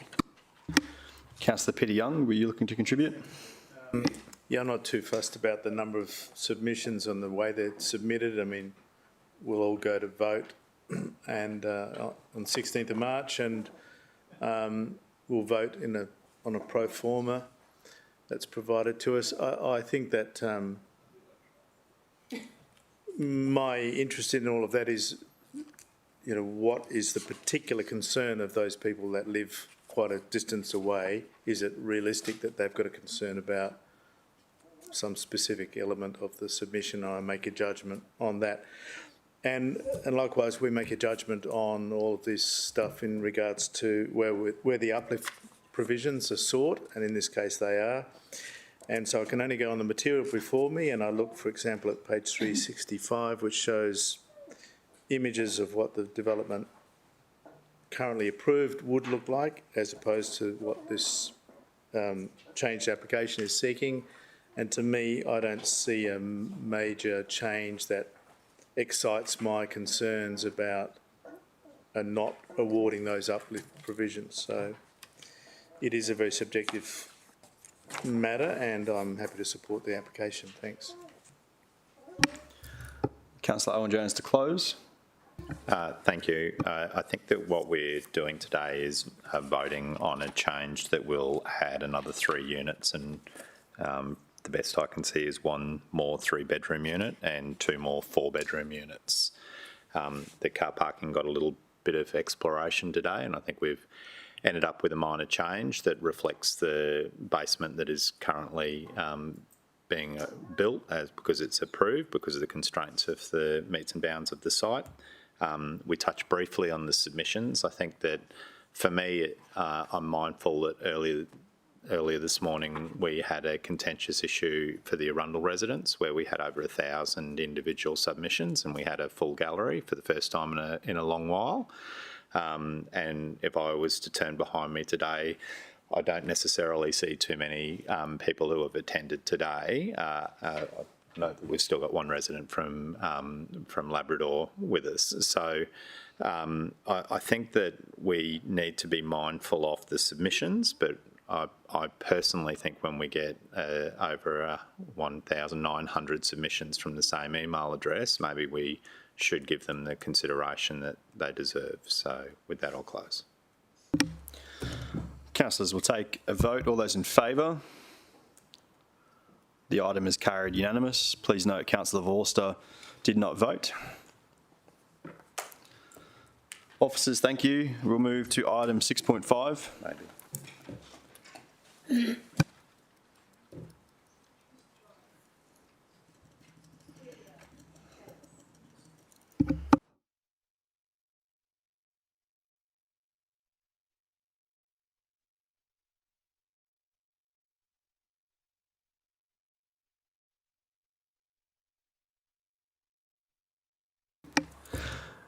Good morning to our city officers. Jamie, presentation? Oh, sorry. Forgive me. We'll do Councillor Gates's conflicts first. Sorry, we usually do them at the start. Yeah. Councillor Gates, conflict of interest. I have 2 declarable conflict of interest declarations on this item. The first being for UPS, who is the planning consultant for the project, who made donations outside the relevant term, but in an abundance of caution, I'm making the declaration about the 2014 and 2015 donations, but I would hope to stay in the room and participate in the debate. Any questions for Councillor Gates before I move a procedural motion? In that case, I would move the procedural motion that Councillor Gates may participate in the decision despite the councillor's conflict of interest, because the conflict is remote and minor in nature and the public interest is better served by her participation in the matter. I'll second it. Councillor O'Neill first.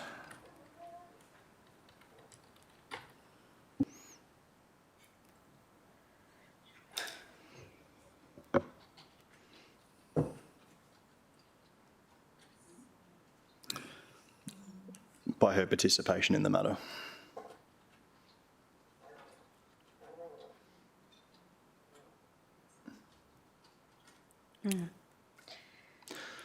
Councillor O'Neill is happy to second that procedural motion.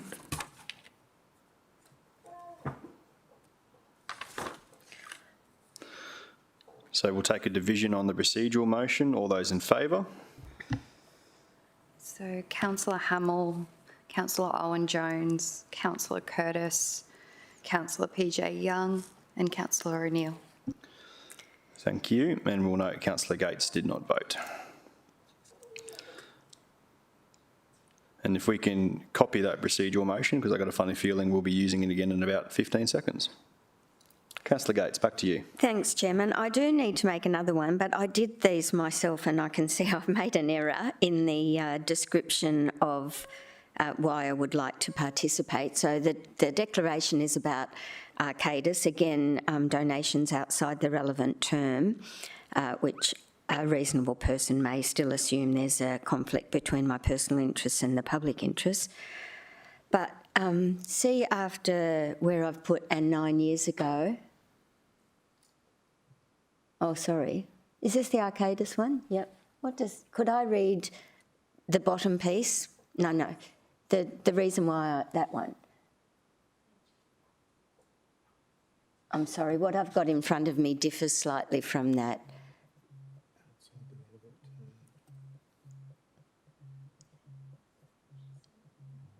That's fine. That's fine. Sorry, it's quite different what I've got here, but there were no... That's fine. Consultants appointed by council. Yeah, they weren't. Where's that? Oh, yeah. If you could take out the piece after 9 years ago. Because, yeah, thank you. Sorry for that confusion. Okay, so we'll, I'm happy to move the same procedural motion as before. Councillor O'Neill is happy to second the same procedural motion.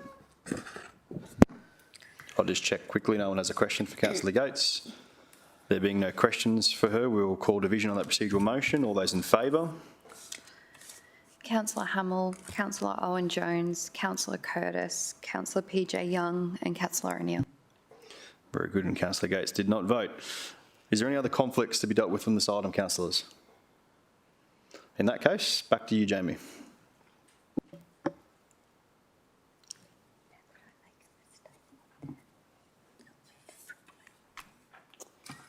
Through the Chair, this application is for a development permit for a material change of use for a multiple dwelling, food and drink outlet, office and shop. The development application is over lot 506, 507, 510, 605, 612, the Sovereign Mile, and 1 Britannic Crescent, Paradise Point. The subject site is located at the entrance of Sovereign Islands. The site includes 6 allotments and has a total area of 9,193 square metres. At the entrance of the Sovereign Islands and on the Sovereign Mile is the Security Gatehouse. The Security Gatehouse is facilitated via a lease agreement and allows for the gates to close after hours for the monitoring of vehicle traffic. The Sovereign Islands is a canal estate located to the east of Paradise Point and the north of Ephraim Island. The immediate context of the islands are characterised by residential development, primarily larger-scale waterfront homes. The subject site is in the Neighbourhood Centre Zone, Open Space Zone and Special Purpose Zone. The proposed development is subject to impact assessment. The proposed development includes 2 buildings and a total of 10 multiple dwelling units. Building A contains 4 units and Building B includes a commercial ground floor and 6 units above. The commercial land uses include food and drink outlet, office and shop and comprise 5 tenancies. The proposal has a maximum building height of 4 storeys and a maximum of 15.4 metres. This plan shows the ground floor layout of the development. Visitor car parking is proposed on the southern allotment. This is located before the security gatehouse, so visitors to the development are not required to pass through the gatehouse. The development includes a basement for 42 resident car parking spaces and 12 spaces for commercial staff members. These images show the typical floor plans. The development includes 10 units comprising of 4 4-bedroom units and 6 3-bedroom units. During public notification, 177 properly made submissions were received objecting to the development and 7 were received in support. 25 not properly made objections were also received. This map demonstrates the location of submitters within the immediate context of the island on the Sovereign Islands, of the site on the Sovereign Islands. 18 submissions were received outside of the Sovereign Islands locality. A total of 135 submissions were received in a pro forma format, which included 2 pro forma style emails. The key concerns raised are listed, with the key themes being the building height, character, traffic, security and impacts during construction. All submissions have been reviewed and city officers are satisfied that the items raised have been addressed within the assessment of the report. Construction management was a key issue raised, and city officers have recommended a condition for a construction management plan to be submitted. The condition includes a number of items and specifically includes detail on parking for site workers, locations for loading and unloading of vehicles, detail on traffic flow, pedestrian movement and hours of construction. The management plan is to be submitted and approved before any construction can commence. A key consideration in the assessment of the application and a key item raised in public notification was building height and character. The local character includes a residential island estate with larger scale homes to a traditional residential neighbourhood. The subject site is the only land on the islands located in the neighbourhood centre zone, and the city plan seeks a height and form in a neighbourhood centre that is more intensive than the surrounding residential character. The purpose is to reinforce urban legibility and create a centre identity. The proposed development sits slightly higher than the residential area, however, provides a scale and is complementary to the scale that is complementary to the scale of the homes on the island. The high-quality architectural outcome, location of the development, and separation from surrounding residences results in a built form outcome that is not considered to be overbearing and avoids impacts on neighbouring amenity. Another key consideration in the assessment of the application is the development in the open space zone. Areas of the site are in the open space zone, however, this land is unsuitable for public recreation due to the land being in private ownership and not accessible to the public, and the characteristics of the open space lots, which includes their size, location and fragmentation, which limit the function of the land for recreational purposes. The land in the open space zone currently does not serve a recreational open space function and instead serves an ornamental function as the landscape entry statement upon arrival to the islands. The development provides a high quality built form and landscape outcome, and therefore such spaces will continue to serve as a landscape entry statement function for the community following the delivery of the development. Finally, it is noted that a similar form of development was approved at the subject site in 2005, comprising 2 4-storey buildings containing 13 residential apartments and 3 commercial tenancies. Whilst this approval has since lapsed, city officers have had regard to this relevant matter being the history of a development of a similar type, scale and intensity, which was considered appropriate for the subject site via an appeal process. City officers therefore recommend this application be approved, subject to conditions. Are there any questions? Questions? Councillor Young and then Councillor Curtis, followed by Councillor Gates and Councillor Owen-Jones. Thanks for letting me jump in first, Chair. I'm just interested in who the applicant is. It's listed as Sovereign Treasure Proprietary Limited. Do we know who they are? Is it like the original developer of the island, or did they purchase these open space areas more recently? Have we got any background? I'm not, through the chair, I'm not aware of the purchase and selling and when they came to own the island, to the land. They are the owners of all of the lots that form the application. Thank you. Thanks, Chair. Okay, in that case, Councillor Gates. So are you suggesting that they own the land to the south as well? Because somewhere in the report it said that it wasn't in public ownership, but it provides a landscaped entry statement. So are those allotments privately owned? Through the chair, yes. So the open space lots are all owned by the applicant. Okay, thank you. That's all, Chair, sorry. Councillor Curtis. Thank you, through you, Chair. Just have some questions that relate to the predominant issues tended through residents, and we'll start with height. So on page 457, the acceptable outcome for building height within a neighbourhood centre is 9.5 and no more than 2 stories, with residential to be above the bottom floor. So in the example of building B, we've got 4 stories and 15.4 metres, which is a 62% uplift, and I just wanted you to talk to the determination of that being acceptable. Sure, through the chair. So building height was considered appropriate at the subject site due to the local character of the islands consisting of the larger scale homes. The city plan seeks a neighbourhood centre that is a more intensive outcome than the surrounding residential area to reinforce that centre identity. It is slightly higher than the surrounding residential area, how it is considered to complement the scale of the houses on the islands.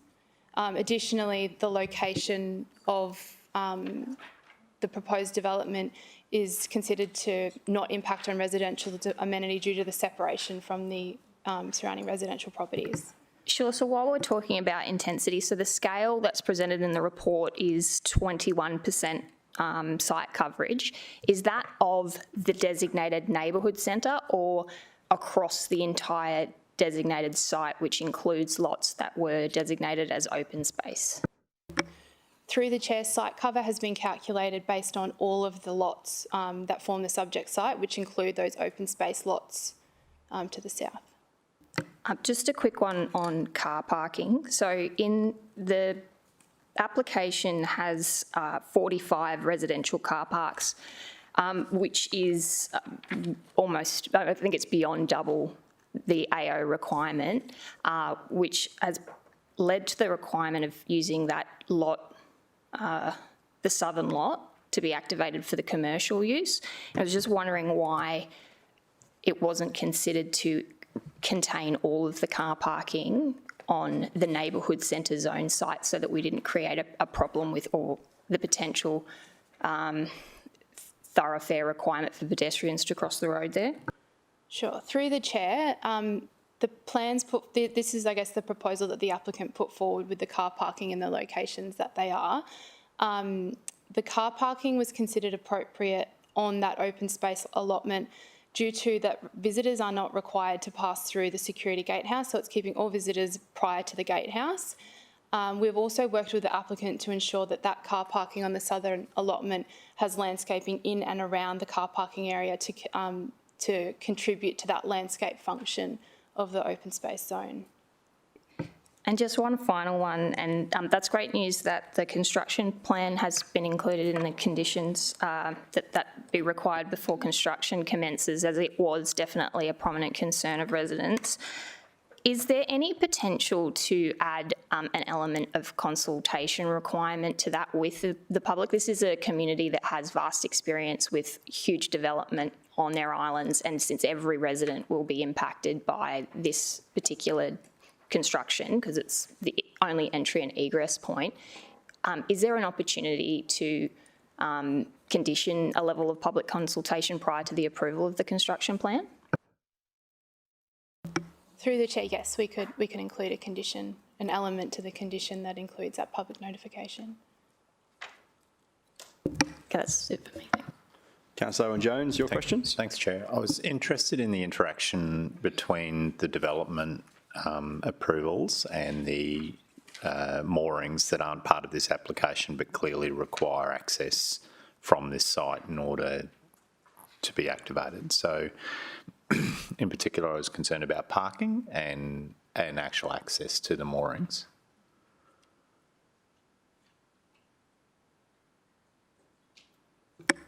Through the chair, so those lots that the marina birds are on are all owned by the applicant.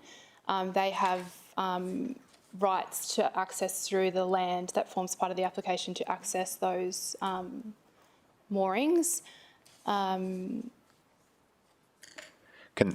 the berths be separated at a later date in regards, can they be on-sold, for example?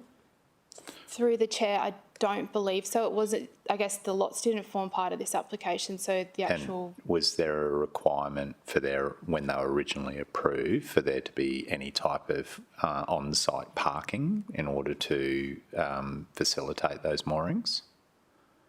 So I know, for example, at Riverlinks, where we've got moorings, we have a dedicated car parking area for those moorings. So my concern is that we're looking at just the residential and commercial context here and ignoring the moorings because they're not part of the application. But in order for the moorings to potentially be used in the future, if they were sold off, they wouldn't actually have an area for car parking.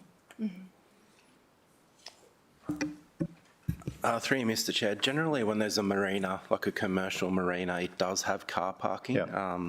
I'm sorry, Councillor Jones, I don't know the specifics of that old approval and whether or not it has that same requirement as if it were a commercial marina. So through your chair to Mr. Moran, in regards to the car parking layout, where we dedicate some to residential, some to commercial, and then there's still an excess number of car parks, isn't there?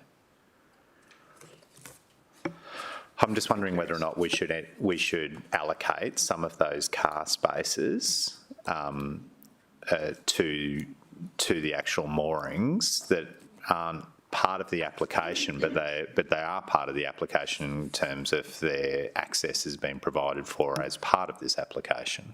Does that make sense? Yes, through the chair, yes. Councillor Owen-Jones. No, they're only accessible through the site that we're approving today, but we're silent in regards to the allocation of any car spaces to them. And I know that there's a commercial use, which at the moment is intended to be for boat sales, which I'm assuming is directly tethered to the mooring. So I actually don't think it's probably too far away from what we're doing, but at the moment we've got an application with 4 lots or whatever it is that is all of their terrestrial ownership, but they have this mooring, which is a separate asset. And we all know that we've all lived in a council where people get approval for something and then they sell something off and suddenly it doesn't have any car parking attached to it and we're all scratching our head and wondering how it happened. So, Councillor Owen-Jones, would you be happy, only because I think you're on to a fairly important point and I want to make sure we do it properly, could we possibly take that one on notice and make sure that we have the appropriate condition and the appropriate reflection? Like, I mean, what I'm interested in is in the, I don't think it makes practical sense to have car parking allocated to the moorings that are underneath, that are in the basement. I think that it should be allocated and over on the southern block. And I've got no doubt between now and Friday, Thursday, whenever our council meeting is, that, you know, because we're better off landing with a condition that the applicant themselves also appreciate helps them into the future as well, you know. So, and if they sell the mooring off in the future, they've just got to deal with the assignment of car parking rights under this development application. And I appreciate there's probably a bit of confusion because the moorings aren't part of the application. So that can be taken as an action item with something to come back out. I had a question from Councillor Patterson, and then Councillor McDonald, and then Councillor Curtis. Thank you. Through you, Chair. On page 536 in figure 35, it gives you an impression of what it will look like as you come into the island. On the right, that white block, is that the pump station?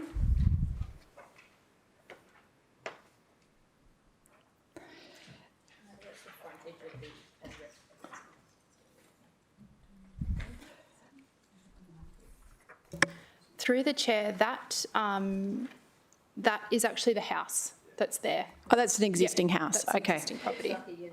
Right. Okay. So just from the plans, and it may be that it's hard to tell, but with the car parks directly up against that entrance on the right-hand side, the impression shows that you're seeing a lush green landscape as you come in, but that plan would suggest that maybe what you're seeing is a block and then car parks. So can you just confirm that that perspective, that experience as you come into the island will be the the landscaping?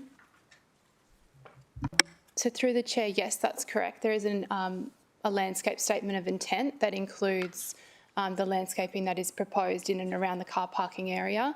That will also retain the trees where appropriate on the subject site as well.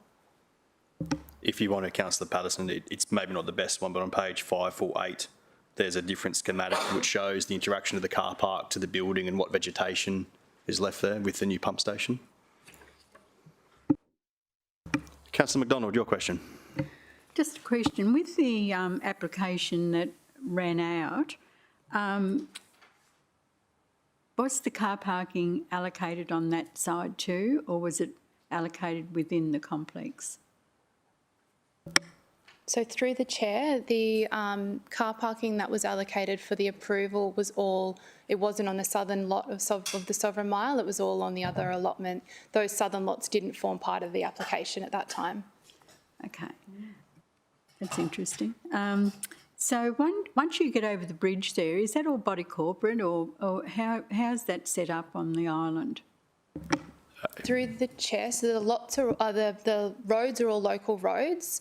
There is a lot that is just the security gatehouse, and there is a lease agreement through the company that run the security gatehouse with council, but I'm not aware of there being a body corporate arrangement. So in the original approval of the island, that area there that is parkland and open space greenery, was that part of the condition of that island? That be retained as public open space? Through the chair, I believe so. All of those lots that have the open space have always been in an open space or private open space zone. So yes, through the chair. No more questions? Councillor Curtis and Councillor Owen-Jones. Could we get slide 5 from the PowerPoint up, please? Okay. Through you, Chair, just a final question noting that anomaly of privately owned designated open space. So does the city plan differentiate between the intended use of privately owned and publicly owned open space? Through the chair, I don't believe so, no. So these are all private lots, in an open space zone. Thank you. Councillor OJ. But the open space actually allows for car parking to be one of the uses in an open space, doesn't it? Through the chair, yes. Yeah, and so I think picking up on Councillor McDonald's question in regards to what the original application, so there was parks that were dedicated to council, and then there was open space that was withheld by the original developer, and then my understanding, so we were all on site, there were several councillors on site a month or so ago. My understanding is the original developer sold all 4 of these parcels, and that's why they're now making an application to include those parcels, because they were never dedicated as park in the past. And I think my view of the 2 southern parcels is that they clearly haven't been maintained as park per se. They don't exactly have the same high quality appearance that maybe the original developer had when they maintained them. So in the current ownership, whilst they may kind of look like a quasi-park, the reality of it is they're owned by an owner who has rights, including the right to put a car park there on those open spaces. So I'm happy to move it at some stage if you'd like a mover. Just checking if there was a question amongst the statement. No, thank you. Jamie, I had a question about the assessment in regards to the commercial on the ground floor. So the acceptable outcome in the neighbourhood centre zone is that all of the ground floor should be commercial. The applicant has proposed something different with only that on the base of one building, the other side being residential. Could you explain to me that assessment and where in the strategic framework we go up to for that? Through to you, Mr. Chair. I guess the first point of that is for the commercial component of the development, the proposed development has a code, complies with the code accessible areas. They do have multiple dwelling as an additional land use, and that's on the other, within the other building that will sit next to the commercial.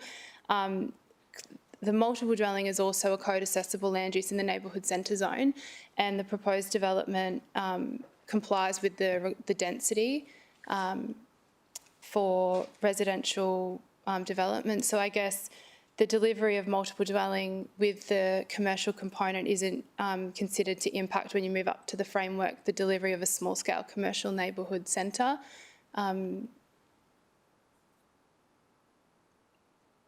Yep. It was an item raised by some community members at the one meeting that they believe because of that it should be refused, and I just wanted to make sure it was on the record that it's actually anticipated in neighbourhood centres that there can be a mixed use development as part of it. Yes. So that's on the record now. I just wanted to clarify a point too, because we're in the neighbourhood centre zone, the acceptable outcome is 2 stories, 14 metres. Whereas I think Councillor Curtis might have referred to 2 stories, 9 metres before, which would be the acceptable outcome in the residential zone. Yes, that's correct. Yep. Yep. So just so that's clarified that the neighbourhood centre zone is 2 stories, 14 metres.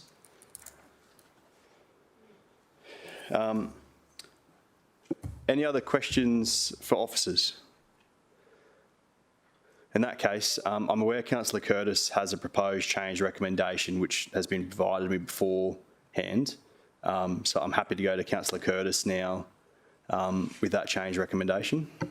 Thank you, through you, Chair. So I'd like to move a change recommendation of a motion for refusal.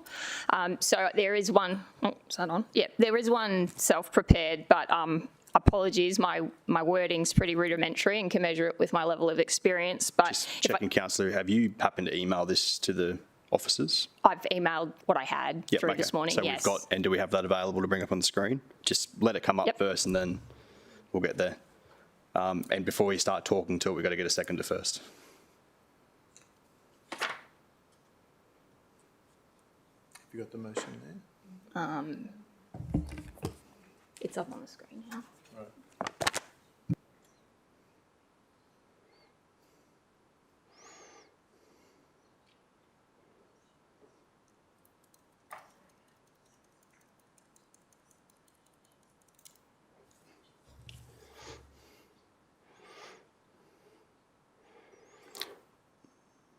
So just to make it a proper motion, we'll need to adjust that council refuse the issue of a development permit.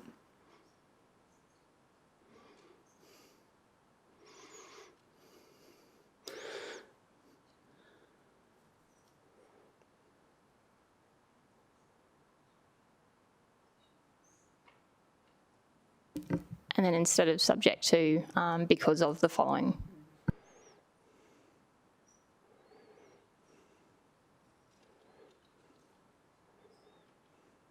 Okay. So Councillor Curtis has proposed a change recommendation up on the screen. Is there a seconder to Councillor Curtis's motion? Okay. So I'm happy to accept Councillor Peter Young as the seconder for the proposed change recommendation, which now becomes the motion. Councillor Owen Jones foreshadowing the officer recommendation. So if we can get that up as well.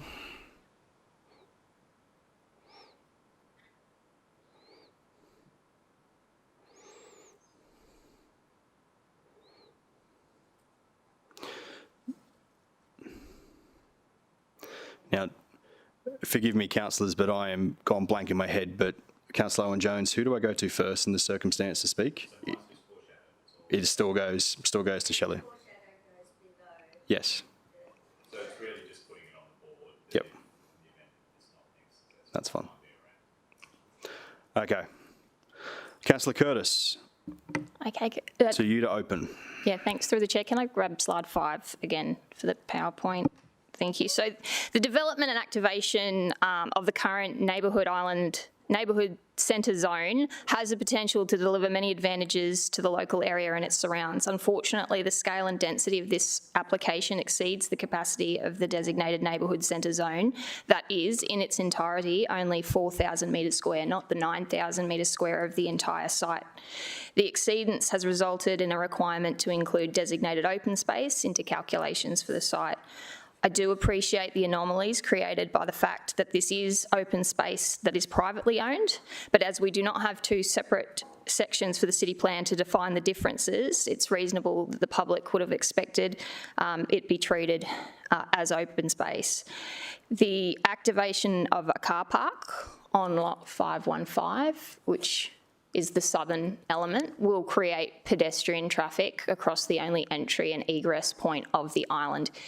If we look at the car parking allocations, which are grossly overdone for the residential part, I believe that that introduction of an issue was completely unnecessary, as the parking could have been contained within the northern lot. Furthermore, the reclamation of open space on the site has increased what was an appropriately sized neighbourhood zone to something far beyond the scale and size intended for that designation. And so for all of those reasons, I can't support the original motion today.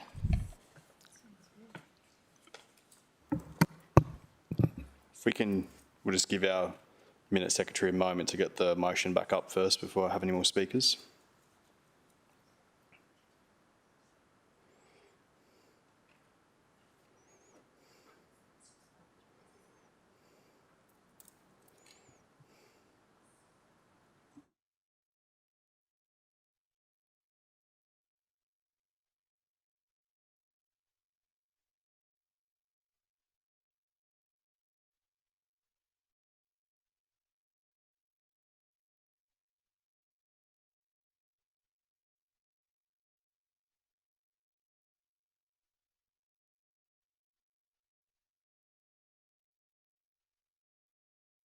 Chairman, just for the minute secretary, this is not, oh yeah, this is a changed recommendation.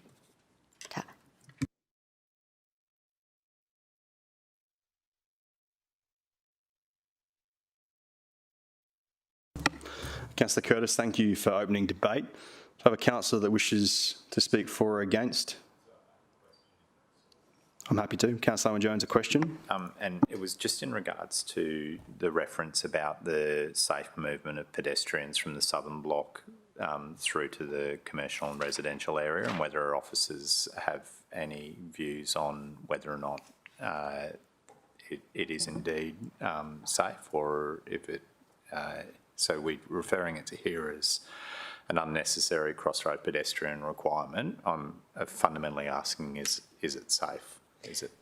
Through the chair, yes it is. So it's the existing refuge location. The proposed development, as part of the application, the applicant submitted capacity assessments of pedestrians using that crossing, and it was deemed to be safe. Okay, thank you. Councillor Peter-Young. Thanks, Chair. I will admit that the grounds for refusal and the way it's presented falls short of what we would normally expect and require, both as a decision and to inform council officers how to progress this in the future. But I'm sympathetic to Councillor Curtis's community and her endeavours to have this refused, because what I see is a complete overdevelopment of a couple of sites that really set the character of the sovereign islands and always have. And I can only anticipate that if this were to be approved, the other allotments on the islands that are currently identified as parks would ultimately be vulnerable to further development applications. And I think, and I wasn't around when Sovereign Islands was approved, and probably none of us were, but I think that perhaps at the time the character that was established was done so because, and gained the support of the council at the time because it presented a good mixture of both high quality residential amenity, but also public interface, you might say, with these parks that are accessible. So I can understand a private property owner wanting to maximise their returns, but I think that we're really compromising the integrity and the character of the whole chain of islands by virtue of this application. So I'm not sympathetic to it, and I admit that the reasons for refusal here are not robust and probably would need some further work before we might anticipate Council's support later this week. I'll leave it at that for a moment. Could I seek clarification from officers? But my understanding is that all other parks on Sovereign Island are council public lands. Is that correct?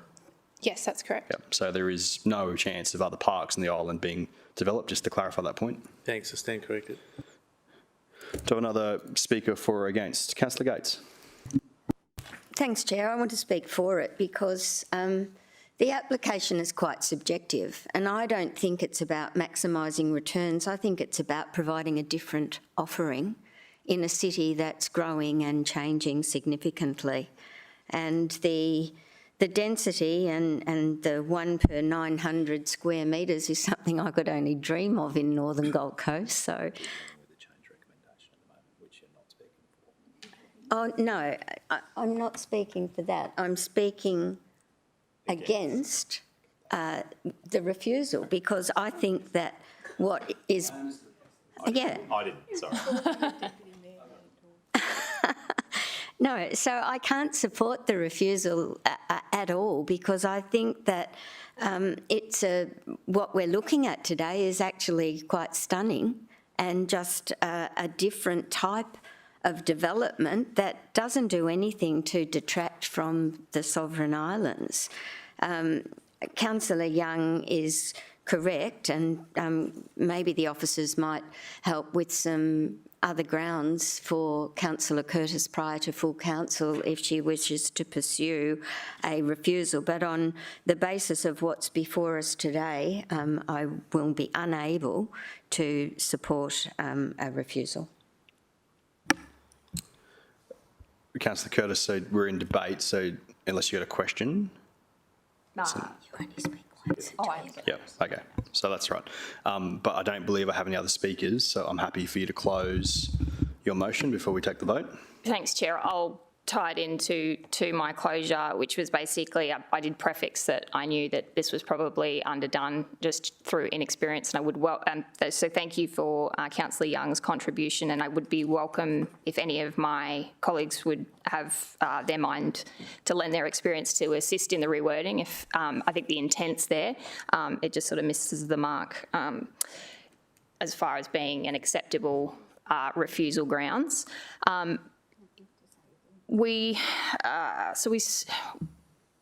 Basically, I just wanted to re-highlight, like, I understand that traffic engineers have assessed that crossing point is safe, and I just think that it didn't need to be there at all. So there's mitigation, and then there's complete removal, and that was an option, and I stay consistent with my view that it remains overbearing for what was originally allocated as a small section of neighbourhoods and a zoning that has now taken up 5 or 6 lots. Councillors, debate is closed. We'll take the vote on Councillor Curtis's proposed change recommendation. In favour, Councillor Curtis and Councillor Peter Young. Against. So the motion is lost. And we will go to Councillor Owen Jones's foreshadowed motion, which is the officer recommendation. I have Councillor Gates is happy to second.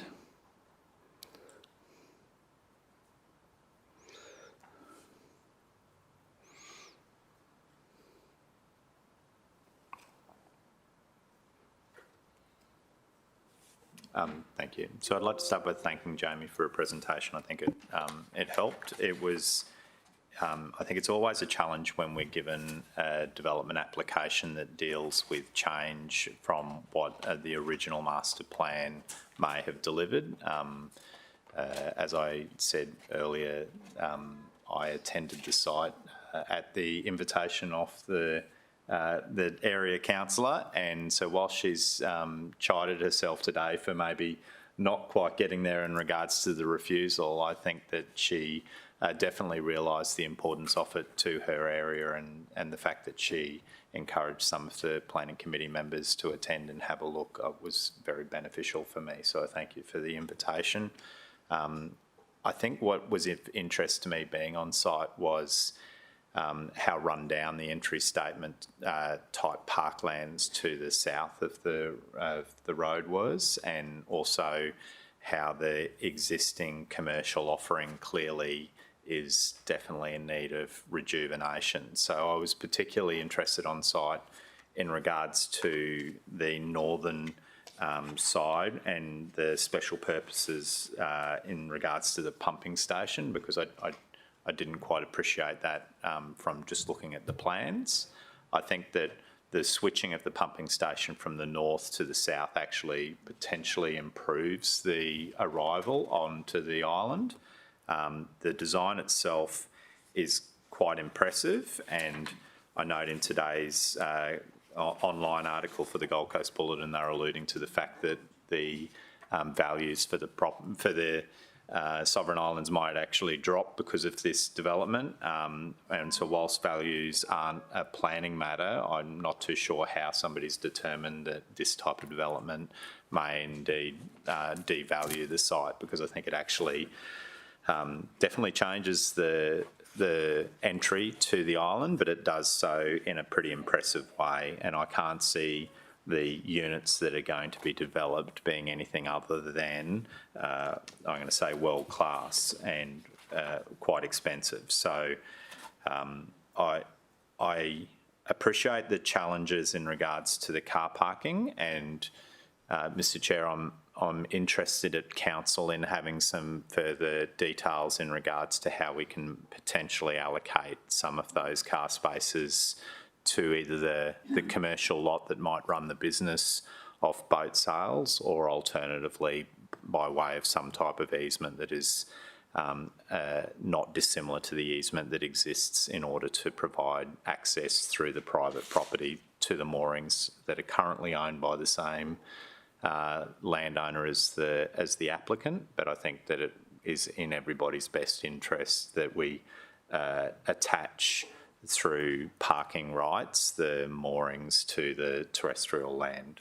The other thing that I mention is that the landscaping that exists in the southern side, so they clearly had a water feature at some stage which has been filled in. There's trees and shrubs that clearly haven't been maintained for a period of time. So I think that the two open spaces to the south that have been joined in terms of land area to get to the 20% site coverage or whatever it was, I think that their integration into a landscaping plan that's enforceable through a development application is actually a really good outcome for the island. So whilst the submitters who are against the proposal may not necessarily see that now, I think post development of this project, the attachment of a current development condition in regards to landscaping to those two southern sites in particular is actually going to be beneficial.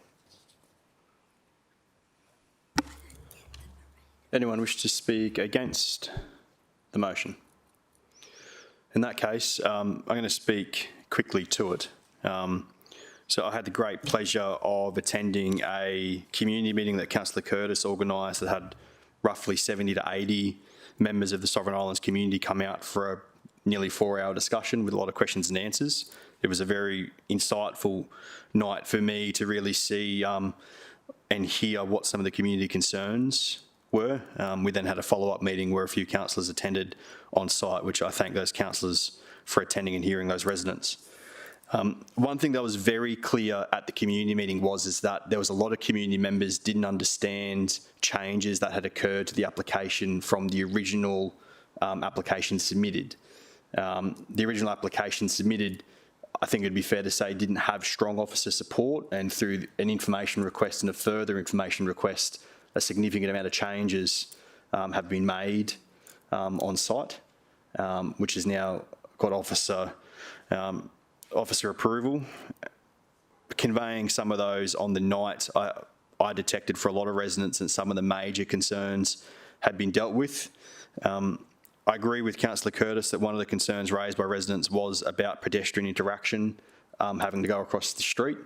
I have read in some detail the assessment done by our traffic engineers of why they support what is currently there, including the addition of street lighting, so that we expect commercial to be open at night time, so that crossing point will now be lit, which is an improvement to that situation.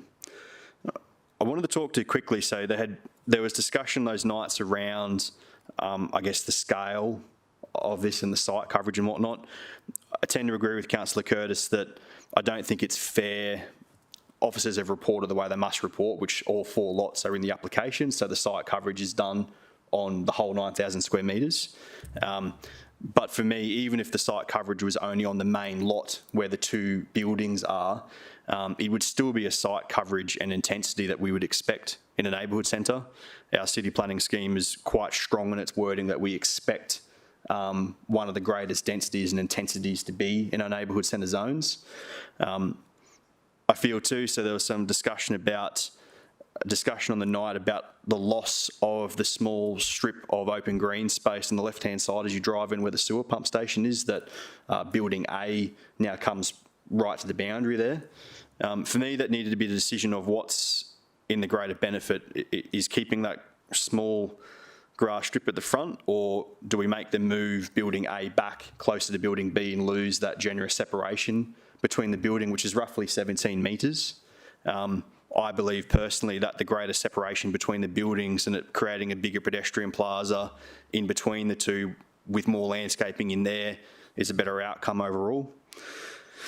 Building height, so our acceptable outcome in the neighbourhood centre zone is 2 stories, 14 metres. Appreciating that building A straddles neighbourhood centre zone and open space zone, and as proposed a residential outcome, it would be 2 stories, 9 metres.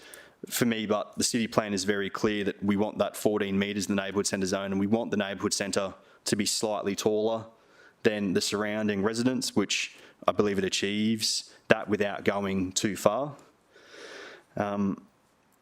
Finally, the clear message I got at the community meeting was concerns from the community during the construction phase. There was a lot of discussion about the fact that there was a feeling that because there's a slightly older generation living on Sovereign at the moment, concerns around what happens if an ambulance has to get onto the island and there's a truck parked in the way or a crane parked in the way. I am very pleased that we have adjusted condition 56, which now requires a level of community consultation. There are several very reasonable and articulate community members that will be able to explain their concerns, and I believe, given how much land they have to play with, that they will be able to come up with a construction management plan that allays some of those concerns. So I'm happy to support the officer recommendation. I just finished by congratulating Councillor Curtis. This is your first major application in your area and fairly quickly into a new role, so it's been a hell of an experience for you. And could I pass my thanks on to officers as well, especially Jamie. You have been very considerate of giving a lot of time to Councillor Curtis and myself and helping go on a journey with this, so that has been noticed and is appreciated. But do believe this application is deserving of our support. Anyone else wish to speak for or against? Councillor Owen Jones to close. I'm happy to take those words as advice. In that case, debate is closed. We'll take the vote. All those in favour? Sorry, Shelley. Against? Councillor Peter Young, just checking which way you went. Sorry, I will have to vote against it. That's fine. Councillor Curtis, would you like to be noted as voting against? Yes, please. Very good. So, it has passed, and we can just note that Councillor Curtis voted against. And Councillor Peter Young voted against as well, please.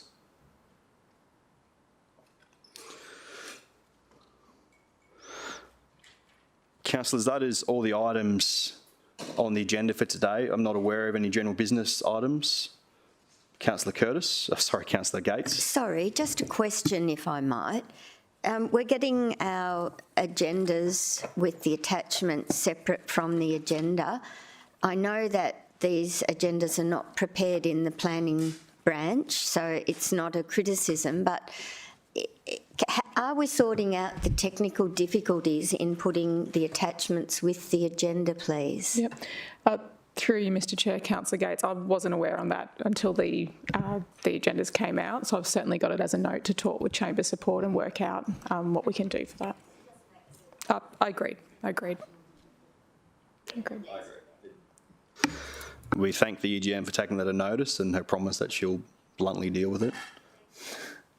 So no general business items. In that case, I close the meeting at 11:41.